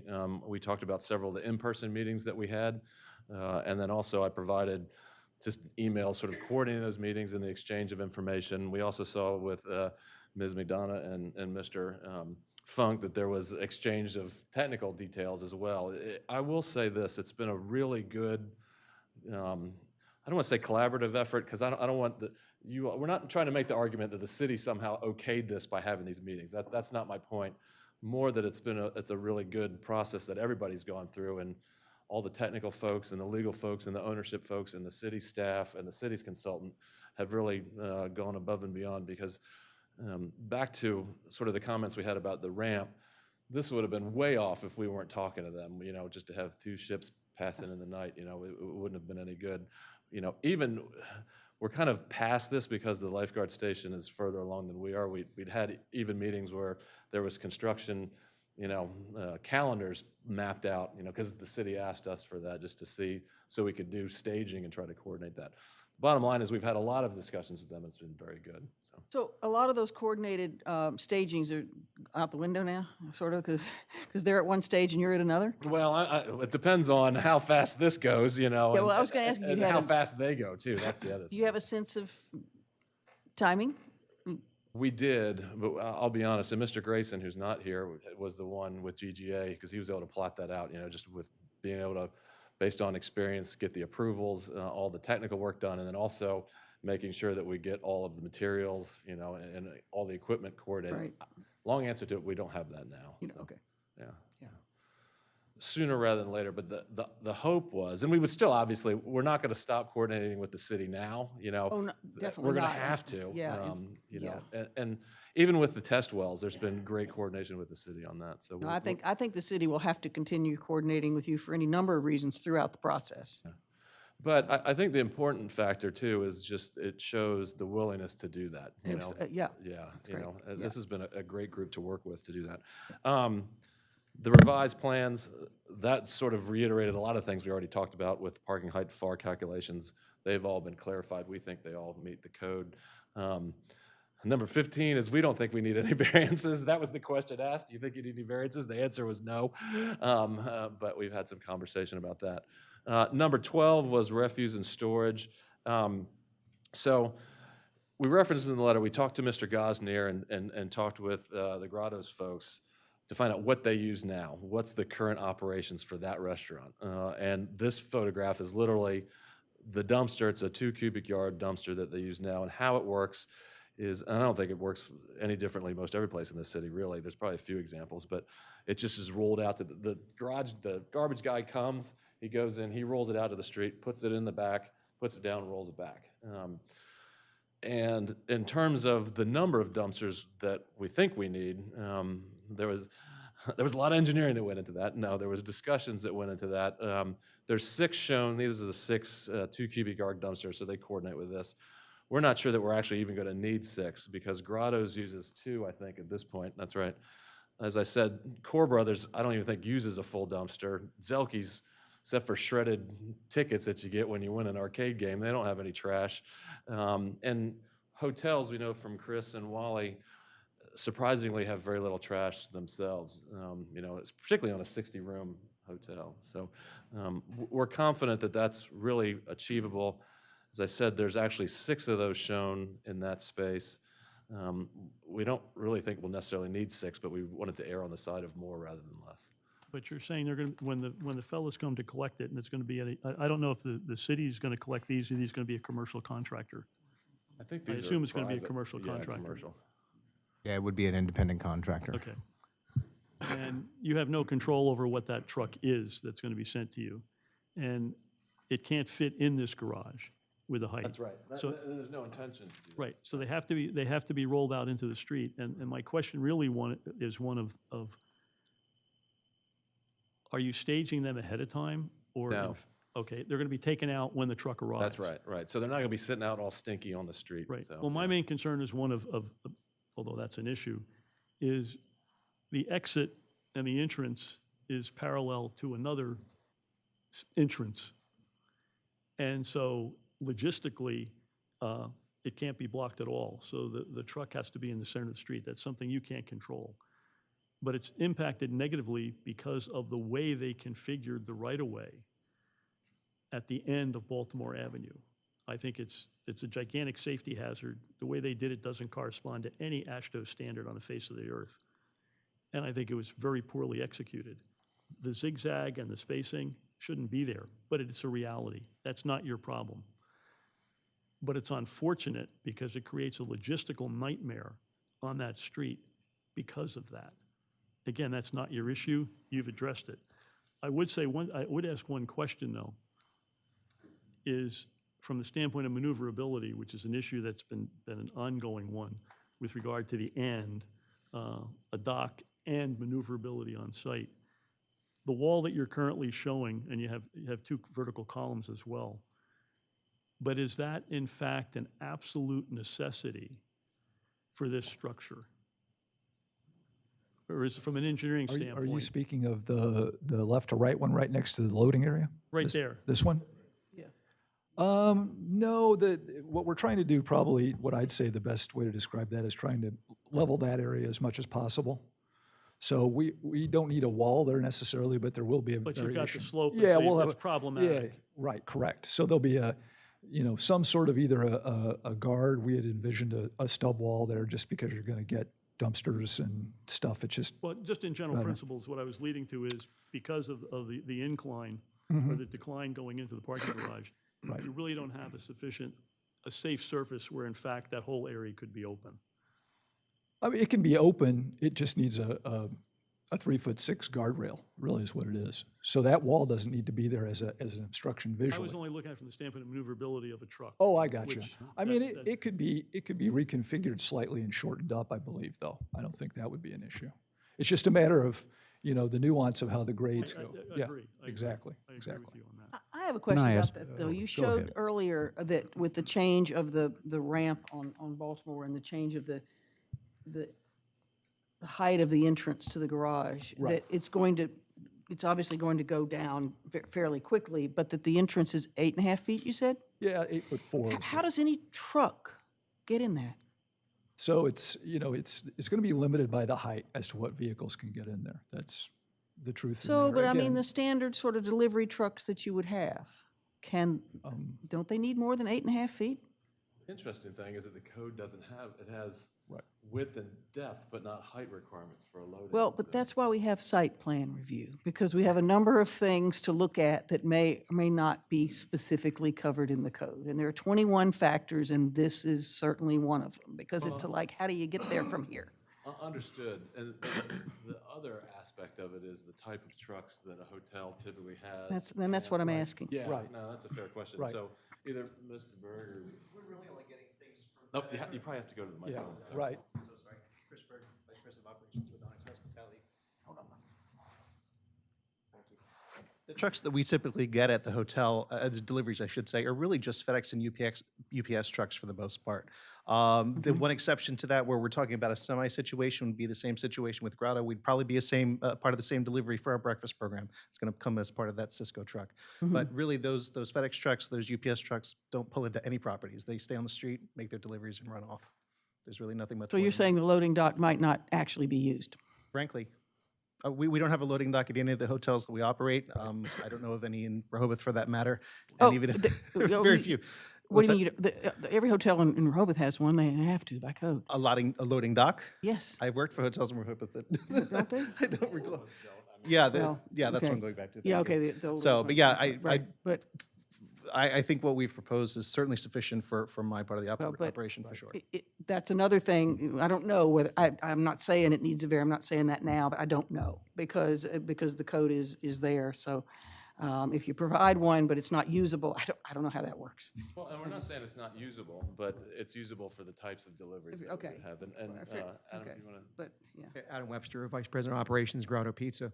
I've been with the company for more than 35 years, and in our North Boards location, I just wanted to clarify that we've never had a problem with the actual dumpsters that we've shown, the removal of them, and just to make sure everyone felt more comfortable about that. Yeah. Thank you.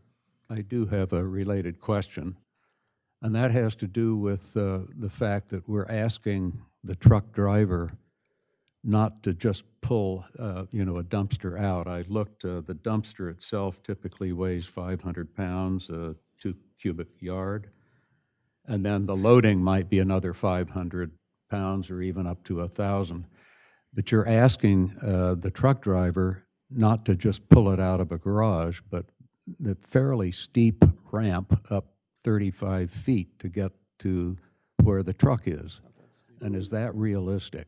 So first of all, it's not that steep, but Adam can talk about that. That's what we do now. Right, the one thing we're cognizant of is that very fact is that we want to level that out to as great a degree as possible so that the bringing it out is easier. That's really what it is. It's at a different gradient than the actual ramp. That's why we would have the wall to take up the differential in the heights. I don't understand. So Maybe if you showed the section. The area here is at a higher level than here. So this ramp, if you envision this ramp going down at a greater grade, then this would be at a, not level, but let's just call it level, so that you come straight in and out, and the only variation is really to take up any grade here. So you're not pulling it up a steep incline. That's the goal. You show the actual surface is first floor level, back where you show the dumpsters, right?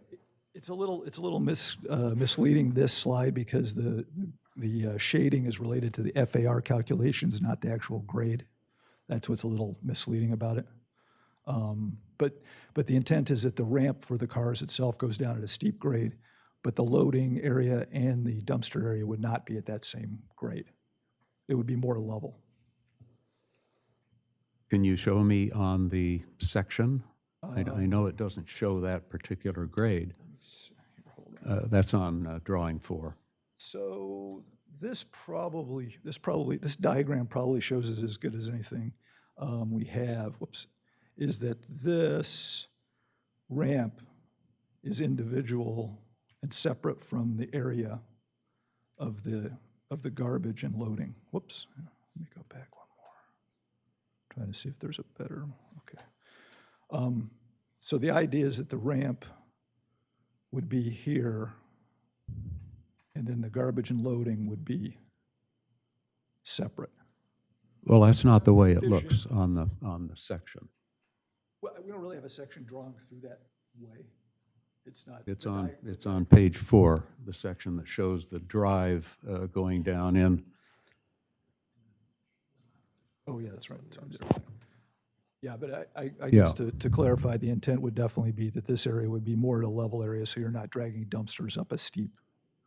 Well, as I measured it, where that wall that we talked about earlier that separates, the two elements, at that point where that wall begins, if I am correct, the ramp going down into the parking garage is at 2 feet lower than what you show for the storage or the loading dock.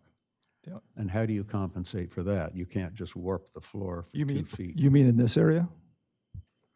Or over in I this? can't see where your arrow is, but it's where that center wall stops. Oh, where the center wall stops. Right there, right at that point. So yeah, this will be sloping down at a slighter grade than when you get down into this area. This is actually more of a steep grade, and then you have a transition at either end.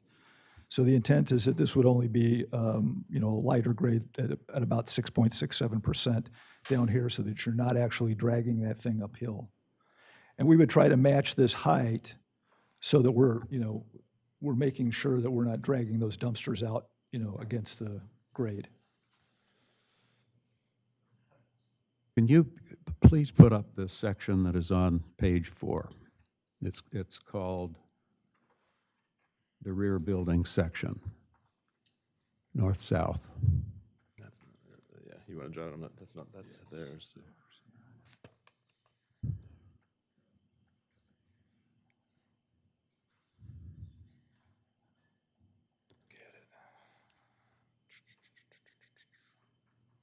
Big file. While he's doing that, Adam's at the microphone.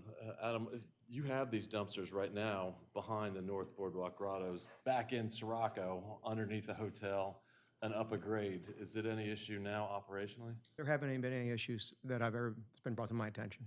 Okay, so the garbage guys are coming, parking the truck, idling it, whatever. They go get it's two dumpsters? Yep. The garbage gentlemen are pulling that up to Baltimore Avenue, offloading it then, without any issues? Correct. And how long have they been doing that for?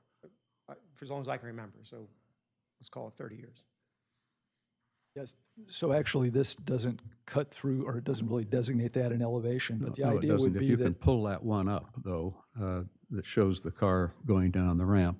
this one, correct? Again, if you draw a straight line across from the floor of the retail, that's what I was doing. I was assuming that was the level of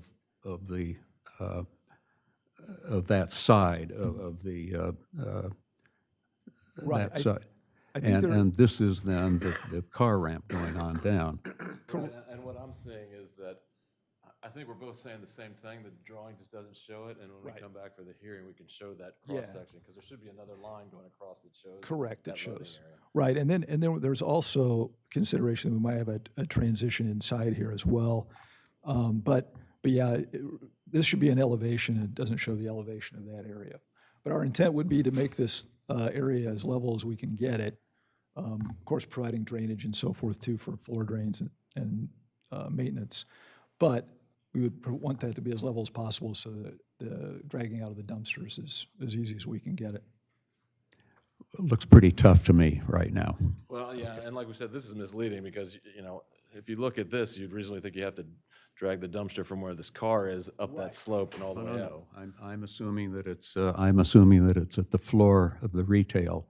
And if you draw a straight line across, which you're admitting that you probably should have shown here or could have, you still have a very uphill slope for about 25, 30, 35 feet. And if you say that's doable, then fine. Just based on what we've had in the past, it hasn't been a problem to the best of my knowledge. And that's somewhat uphill out of the Sirocco, and Yep. yeah. All right. I can guarantee you one thing, it's gonna look a lot nicer than the Sirocco's, the way you gotta pull it up now if you've been back there. There won't be any graffiti on the walls either. Yeah, I'm not concerned about how it looks. I know. All right, so that's that one.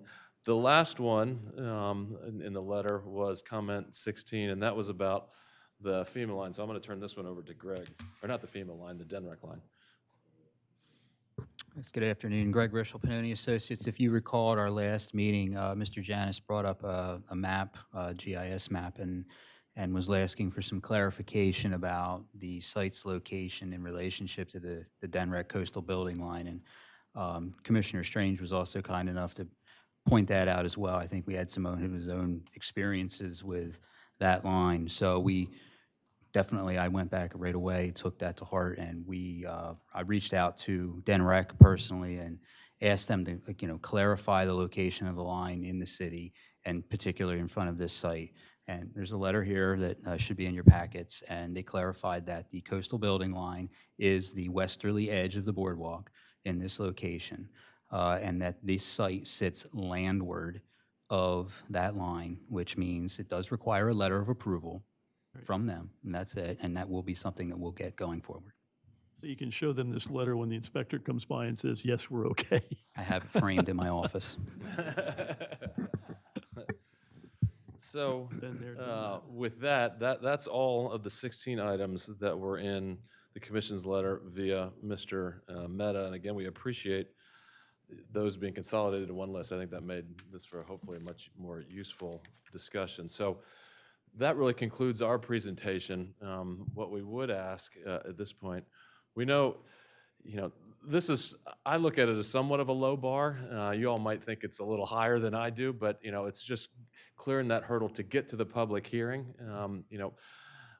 We don't necessarily have to have every question answered today, but we want to be far enough along that we can have a meaningful public hearing. And I think I hope everybody agrees we're far enough along in the process that we can do that. So our ask is that there's a public hearing in October at your next Planning Commission meeting, so that we can present this all over again? No, but answer all the finer points that may still be outstanding.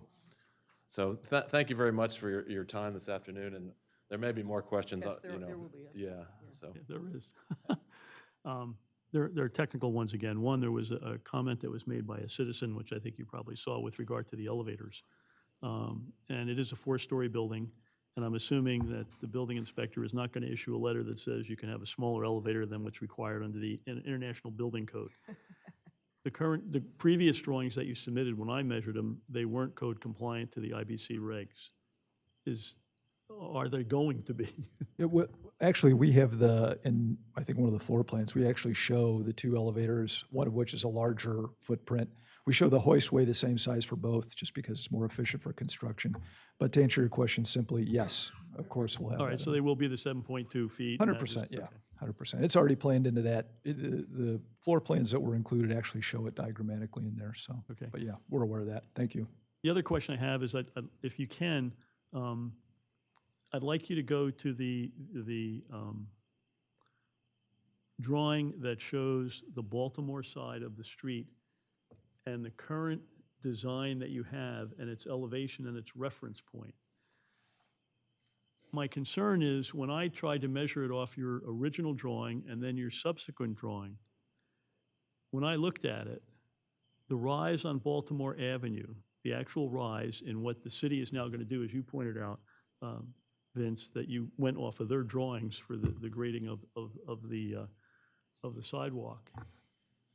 My calculation showed the entrance to your garage area as being somewhere between 6 to 7 feet. And something's not right. And I'm very concerned because I'm not sure what the actual elevation is from the boardwalk, which in your original drawing, you took that as the 0 reference point. Right. And in the original drawing that you submitted to the original drawing, which was from December of '22 that went to the Board of Adjustment, you showed the easterly boundary of Baltimore Avenue, the continuous level of the street, to be at ground 0, which obviously it wasn't. And that was one of the questions that I sent that I submitted to Vince was, there's something wrong here. And in fact, it was incorrect. The revised drawing shows the stepwise progression. And when I looked at that, the references that are quoted for the rise over run, that was the thing, as you point out, the city's doing it, you're not doing it. Right. But if the city is going to meet the code requirements under federal law, under ADA, it requires banisters to run continuously from where it goes to where it ends because of the slopes involved as you go up in the grades, which creates a real problem for you. But more importantly, when I looked at even the modified drawing and what was shown, that's right, I made the comment, it indicates that the reference point was wrong from the beginning. However, because the center line of your building to the center line of the street, and as you pointed out, Vince, it's not a street anymore. That's been moved up. So even if you reference it off of the Baltimore Avenue or the boardwalk itself, the actual dimension goes up from the boardwalk up to where your entrance to the garage is by roughly 5 to 6 feet. The resultant being that the entrance to your garage can't be 7, 8, 9, or 10 feet, at least based on the measurements I saw. And I'm pointing it out because I'm very concerned, but I think you should be very concerned. Something's not adding up here. So I pulled up the site plan, and this is the last information we have as far as where the outline of the lifeguard station occurs. And you can see here with this down ramp and then the landing area and then another down ramp and then another landing area and then down again. Right. So this is what we had accommodated. Obviously with this works out perfectly for the scenario you're discussing. Where we'd have the ramps here, we have our 24-foot that we're planning on for our entryway, et cetera. That actually works out, well for us. And as far as the heights go, we were always counting on this. It's, depending on where you take your points, it's roughly 4.5 to 5 feet from the corner over at the boardwalk up to the entry, which is what we've accommodated. Beyond that, I don't know of any other future information or following information on this. But it's certainly something we can confirm. Yeah, I think it's so critical. Oh, yeah, absolutely. The implications are terrible. And there's a way to get around it, but it's going to require some major changes. And as we were talking about earlier about, need a variance, don't need a variance. If in fact I'm right, I hope I'm not. But if I am, that means the height of your building has to get higher in order to accommodate an access way that is doable to the first floor. And that's what seems to be problematic. The other issue, which is the city's issue, but it impacts you directly.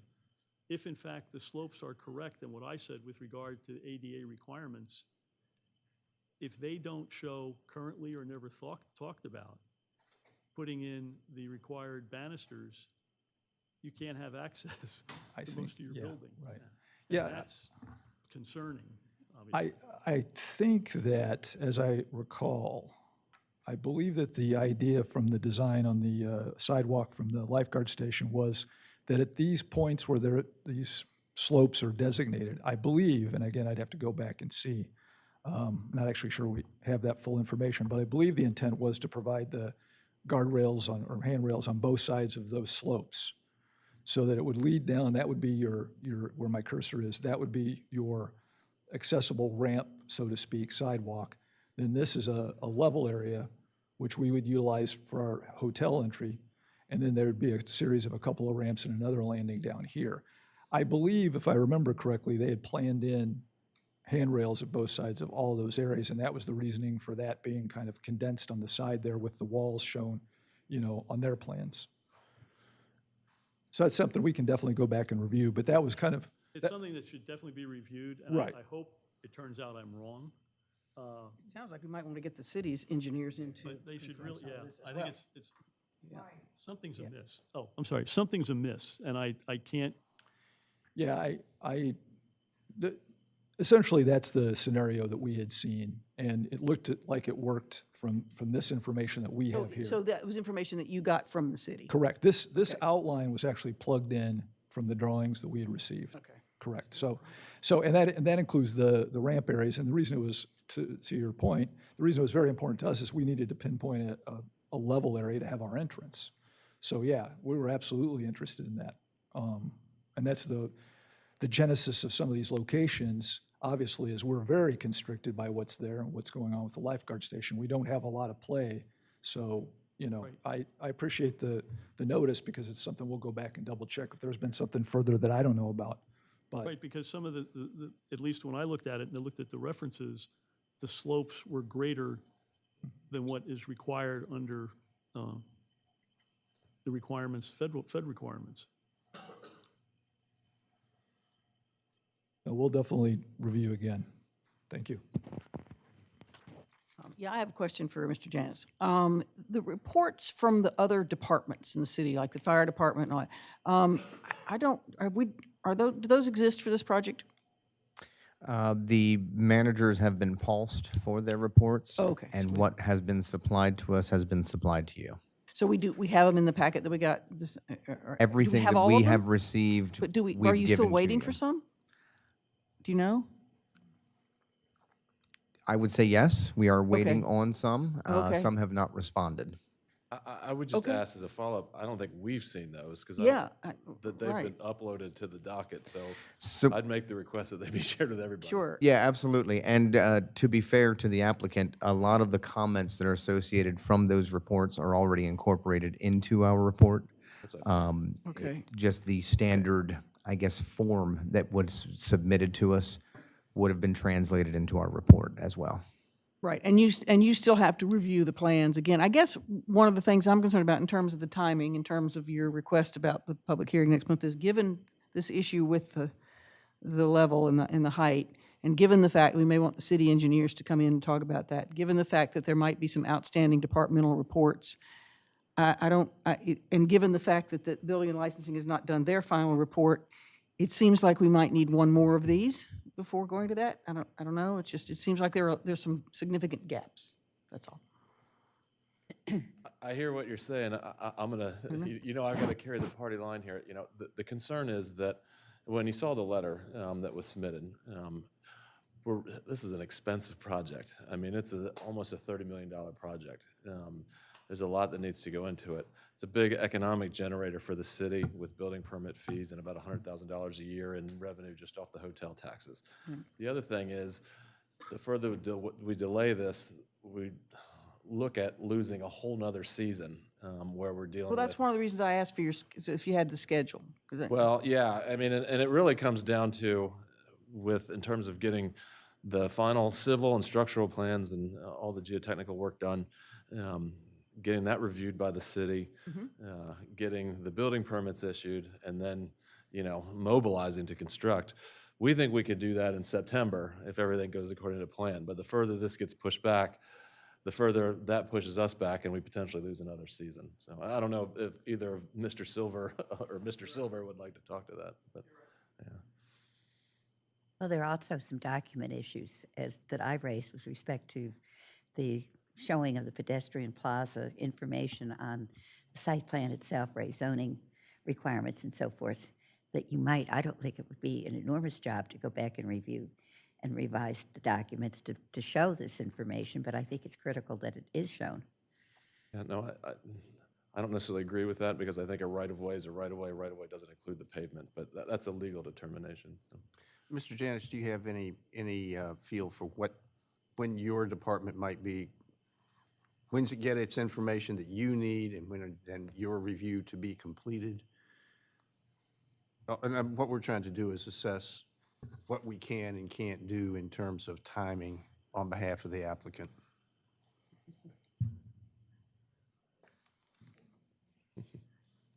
Can I ask a question while they're conferring? So I know this diagram is somewhat dated by your new presentation today. So the refuse and loading dock is the ADA parking now? Correct. That's true. Okay, so the ADA parking's not on the sidewalk? Correct. Well, because Yeah. when you showed It's that first confusing, right. picture, it looked like, okay. It's confusing, right? That would have been a showstopper for sure. Well, to that point, can I make a suggestion?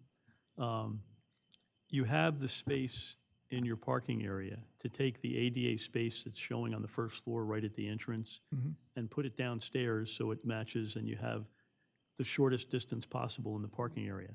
That also accomplishes something else. You can do that and you can remove that partial wall and now it's totally open to the street.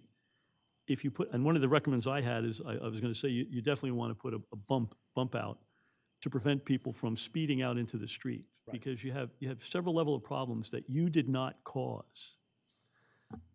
In that diagram, as you see the future configured street curbing, the distance from the sidewalk and the property line doesn't agree with AASHTO standards for turning radius. They're short a couple of feet. It's a terrible implementation. And it shouldn't be there, but you have no control over that. Since you have no control over that, it's absolutely critical that what you're showing as the refuse and loading area, I know you changed that 3-foot or 4-foot wall not be there, because now what it does is give total openness so that the driver exiting from your garage and the people coming up the street each has clear view with each other. And we went through this with another recent hotel, and I quoted all the scientific literature. When you're coming up at 5 miles an hour, by the way, all the literature shows nobody pays attention to 5 miles an hour. They generally travel 10 to 15. Right. The reason being, cars have become so quiet, and unfortunately, they're talking on their phone too much. They are not situationally aware. That means they're coming out of the garage. The bump is absolutely essential. But at the same time, people coming up the street, if it was children and they're 3 foot tall and they're less than 3 foot tall, they're not going to see the car either, and it's a terrible situation. We mentioned earlier, as Susan said, there's several things we have to evaluate that aren't explicitly listed in the details that you folks all designed to. And one of those is the general public safety. You can eliminate all those problems by eliminating that wall, moving that other parking space down in, and then it's accessible to the elevator, meet all the ADA requirements, and have a much safer garage. And I think that's critical, because if you have an unsafe garage, you can bet dollars to donuts, if an accident were to occur, they're going to call in somebody like me, who's an expert in that area, and they're going to say, what should have been done? Well, by doing that, you do all the right things. So I would respectfully request that you incorporate that in your design, and it'll solve a lot of problems. You can't change what's happened with the way the city has done that. Right. But I would also recommend, in fact, I may create a, if our attorney says it's okay, just general principles. The city needs to rethink that completely, because it's an inherently unsafe situation and exacerbates the situation for you folks that you have absolutely no control over, as you pointed out, Vince. And I know that you met with the city over time on all these issues, but with all due respect, you're a great attorney. This is an engineering problem that the city should have known, and they didn't. And they should have known about AASHTO regulations, and apparently they didn't. So it really, irrespective of anything you do, the city needs to make a change and open that up completely so the turning radius is applicable to vehicles. And Mr. Robertson, They're in the midst of constructing, so, you know, they There's time to straighten that out. Mr. Robertson, I would like to respectfully suggest that your document should show the location of that pedestrian plaza, whether it's a legal issue or not, whether it's a right, constitutes a right-of-way, according to the definition in the zoning code and other definitions, may be a legal issue, but that does not mean that your plans are complete without showing where that pedestrian plaza is, what its dimensions are, and how it abuts or is adjacent to your client's property. We can certainly show that, you know, like the frontage of it right along there. I mean, I don't think that's I didn't expect, Is that on, Matt? Yeah, it was on. Yep. I didn't expect to speak today, but my partner and I, we'd like to say that, you know, we've listened very carefully to everything that you've said. And, you know, your comments about safety are well taken. And certainly we're going to do everything we can to do to have safety. When we initially worked with Grottos to put this project together, we asked them to, we asked the architects, we went out to 3 architects, and we asked them to put together a design that didn't ask for anything, no variances. We want to have no variances. We want to go through the process, nothing, okay? The best plan had a lot of variance requests in it. We threw it in the trash. Okay, and we paid some money to each one of these 3 firms to come up with this. So that's how we kind of got here, and we got, you know, we got through the first hearing, you know, before the Board of Adjustment. We expected a big fight, and oh man, Vince said things that just scared us to death. And the architect, it wasn't him, but the other architect was sitting beside me. He says, "Oh no, this is going to be bad. This is going to be bad," and it was unanimous. It passed. It went straight through. So here today, and you know, your request about, you know, going back and talking to DENRAC and everybody, we want to do it. We want to get through. We only ask one thing of you, and that's this: we want to work together with the city, with you, to try and not lose another season. That's all we want. Thank you. We understand that, sir. Mr. Janis, do you have an answer for us? Thank you, Mr. Chair. With all the moving parts and all the information that we need, And there are I'm plenty. hesitant to give you an answer today. If we can have a moment to huddle up first thing Monday morning, we can get you an answer possibly at that point. But we want to make sure that we're meeting advertising deadlines, we're meeting information to the Planning Commission for the 28 days.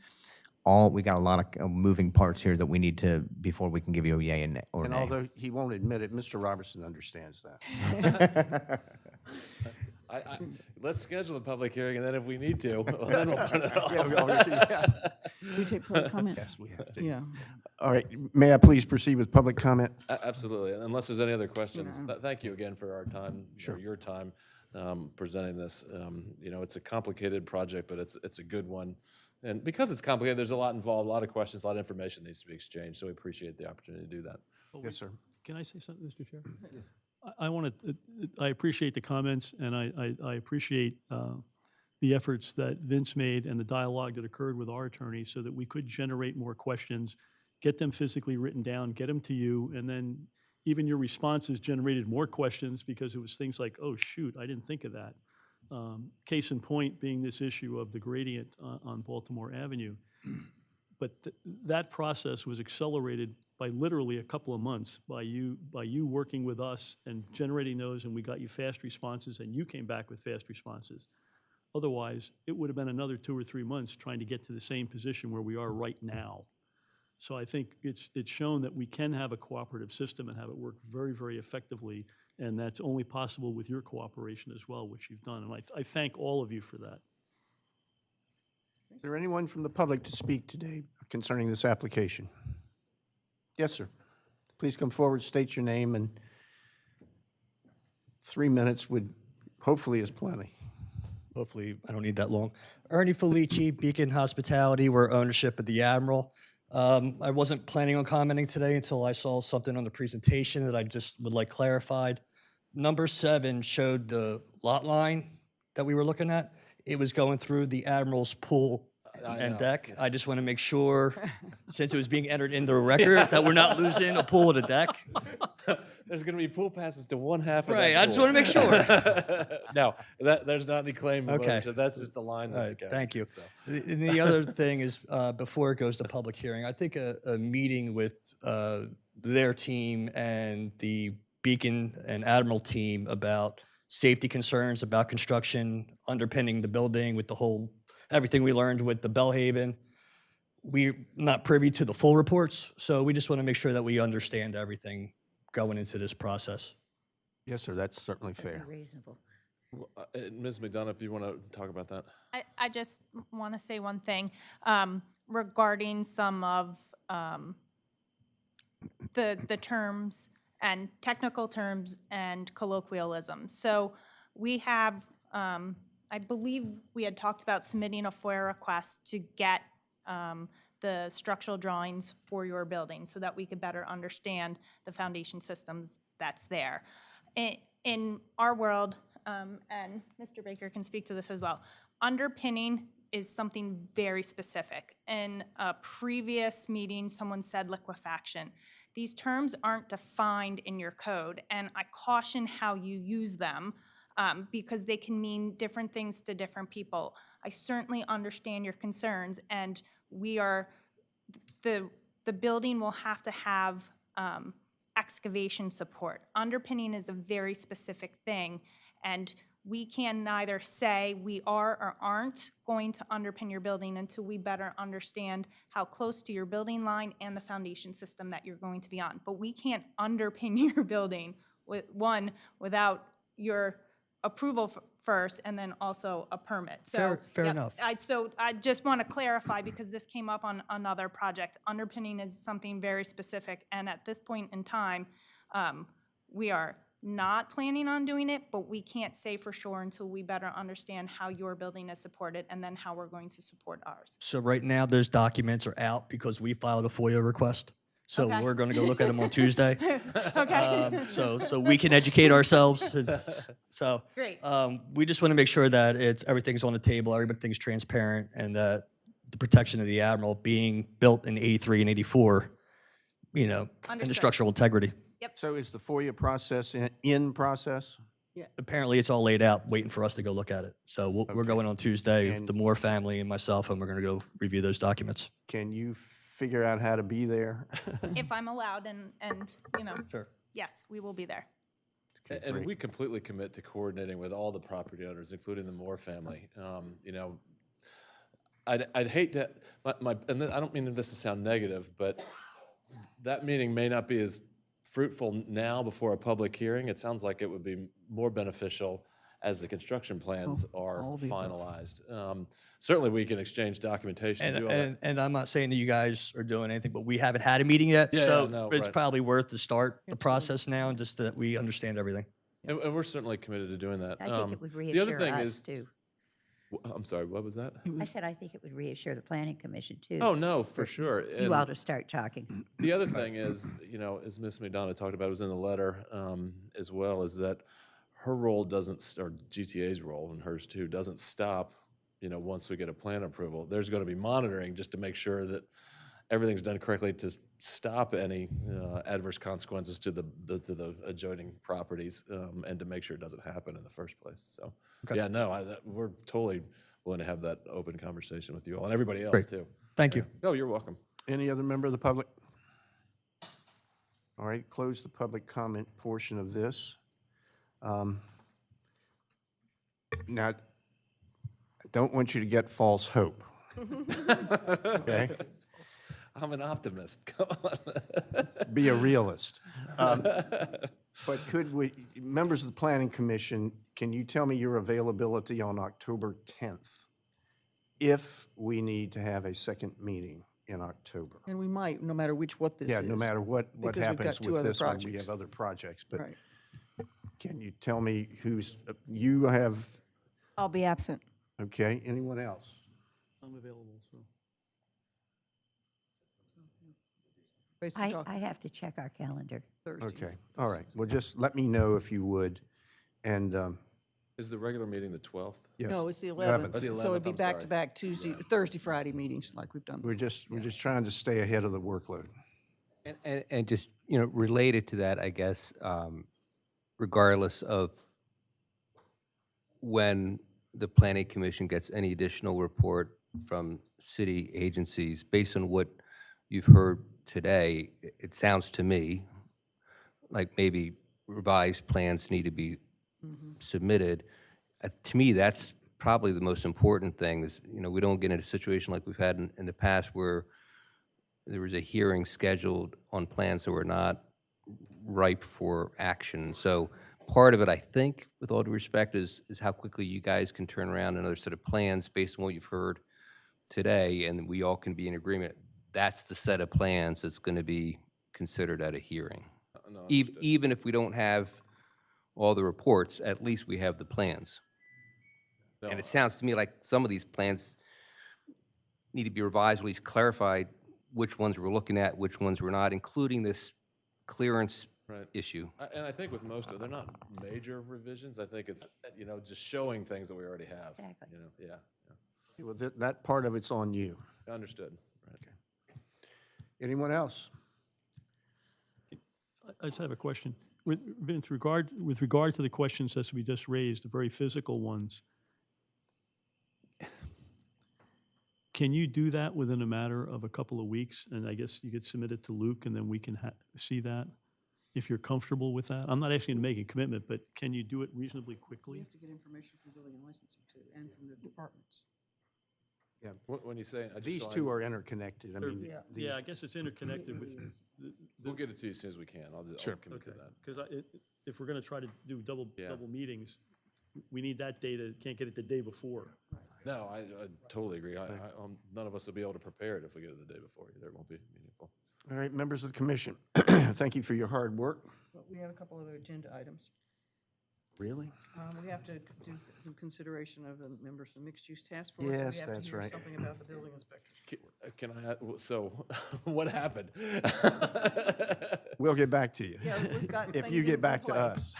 Okay, Matt's so getting back to us Monday at and- this point, just so I've got my marching orders, I think we know additional information. If we come back on the 10th and I know this isn't set in stone, but just so we kind of know what we're doing, the 10th is a continuation of the preliminary review with anticipation that if we can get through that, maybe we're on the 11th. Hadn't thought of that. That's a possibility, certainly. Okay. There's just too many moving parts. Right. Let's just get everything But nailed so down as my fast point as being that the 11th is, no, whatever, the 10th is a continuation of the preliminary review. Yes. Okay, Yes. so that's why no action's being taken now. Yes. Okay, all right, just again, so I know what we're doing. Thank you, I appreciate your time. Yes, thank you. To move things along on our agenda, as far as appointment of Planning Commission members to the Mixed-Use Zoning Task Force, I think, Ms. Gray, aren't we to appoint 2 members of that committee? My preference is to, and it's subject to whatever you want to do, but I had thought about appointing Susan Gay and Susan Stewart to that committee. Does anybody have any concerns about that? Or does anybody else want to volunteer? Great choice.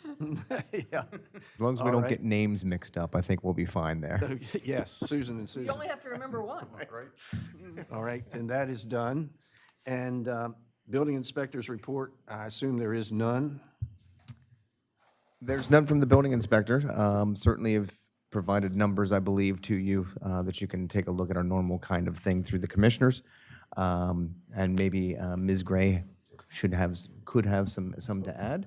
So I will defer to her. Yeah. Sure, thank you. So the last planning commission meeting, you all had asked for an update on the lot consolidations and partitions that have been approved since last September. So there have been 6 applications that have been approved. And out of those, 3 have been completed. I'll describe them. 228 and 230 Rehoboth lot consolidation, that was approved in January 12th, and that has been completed. By completed, that has been recorded and building permits have been issued. The next one is 6 St. Lawrence Street. That was approved on March 8th, and that was a lot consolidation of 2 lots. That was, the applicant still needs to submit a final recorded survey, so we're waiting to hear on that. The next one, that was also approved on March 8th, 40 Park Avenue. That was a lot partitioning. And so they're still a little behind. They still need to do some work on that. We still need to get the house relocated and have a survey shown for zoning compliance in order to move forward with that. The next one, 54 Kent Street, that was a partitioning that was approved on May 10th. And the permit still needs to be pulled for removal of porches per the zoning requirement, but that is in process for that one. 10 Columbia Avenue, that was a lot partitioning that was approved also on May 10th, and that has been completed. And the last one is 511 Stockley Street Extended. That was a lot consolidation that was approved on June 7th, and that has been completed as well. Good. Do you mind putting that in writing and having some type of folder where the public and we can go at any point and see what Mary Ellen Gray reported this in September and she reported this in October, and please. Sure, this will be in the meeting minutes, or do you want it to have like an official document? We had talked last time about the steps involved, like that they have to go, they take the approval and they go to the county and then they come back for the address to be created or whatever. And all that has to, some of that has to be the done steps within in there? 90 days, not the permits or anything, but just the recording of the plats or whatever. And I thought there was going to be basically a chart showing the steps till it gets to the end of our process, which is the coming back to the city with the, with the final. My question approved was documents. similar in that I know there are deadlines, and some of these approvals go back to January, March. Yeah, You yeah. know, they're 6 more than months 90 ago, days. 8 months ago, and I'm wondering if they're within the deadline period. Okay. Would you take a look at that, sure. please? Not Happy today, to you do don't that. have to Yep. today. Okay. All right, anything else? We talked about the mixed use coming up on October 18th. I'll be making a presentation to the Board of Commissioners on the planning and community development goings-on as a department report. Nick and I have been working on draft application for lot consolidation. So, Oh, nice, because now they work off of, Yep. off of the others. so yeah. Yeah, so That is it. I just found the notes from last time, it'll just take a minute, where the important dates would be lot consolidation and partitioning approved, so those would be the dates you gave at our meetings. Then a copy of the final plat goes to the city for stamping. So they get the final plat, they come to the city. That presumably takes a little time, right? Then the plat has to get filed with the Recorder of Deeds in Sussex County, and that's where the code says that has to be done within 90 days. Right. Then the new parcel creation is made by the city with a new tax map number after Right, that. right. So Yeah. I guess that's where I'm wondering where some of these that are still in process, whether they've gone at least that far yet? I don't know. Right, and we can double check with that. Yeah, and there's been a couple of hiccups regarding that last step, because since it's, Right. so we've been, And the somewhat new. only thing I would add is that a couple of those applications have some intricate moving parts. Yeah. For Right. instance, removals of decks, et cetera. So So then they that can't do all, the plat till they do that? that's correct. So Right. you Okay. can't record that Right. plat until it's code compliant in Yeah, quotations. right, okay. Yeah, that does Well, complicate at least, things. at least we're beginning to manage this situation, so we have some indication that everything's moving in the right direction, that's Yep, all. oh, certainly is, absolutely. It is definitely all moving in the right direction, for I sure. think we have much better control of it now than we did in the past years. Yeah, yeah, Good, yeah, good. yeah. So it was a good ordinance to do, is that what you're telling me? Absolutely. All right, anyone else? We're adjourned. How about that? And it's not even quite 4:30, it's 4:28. How did we do it? Amazing.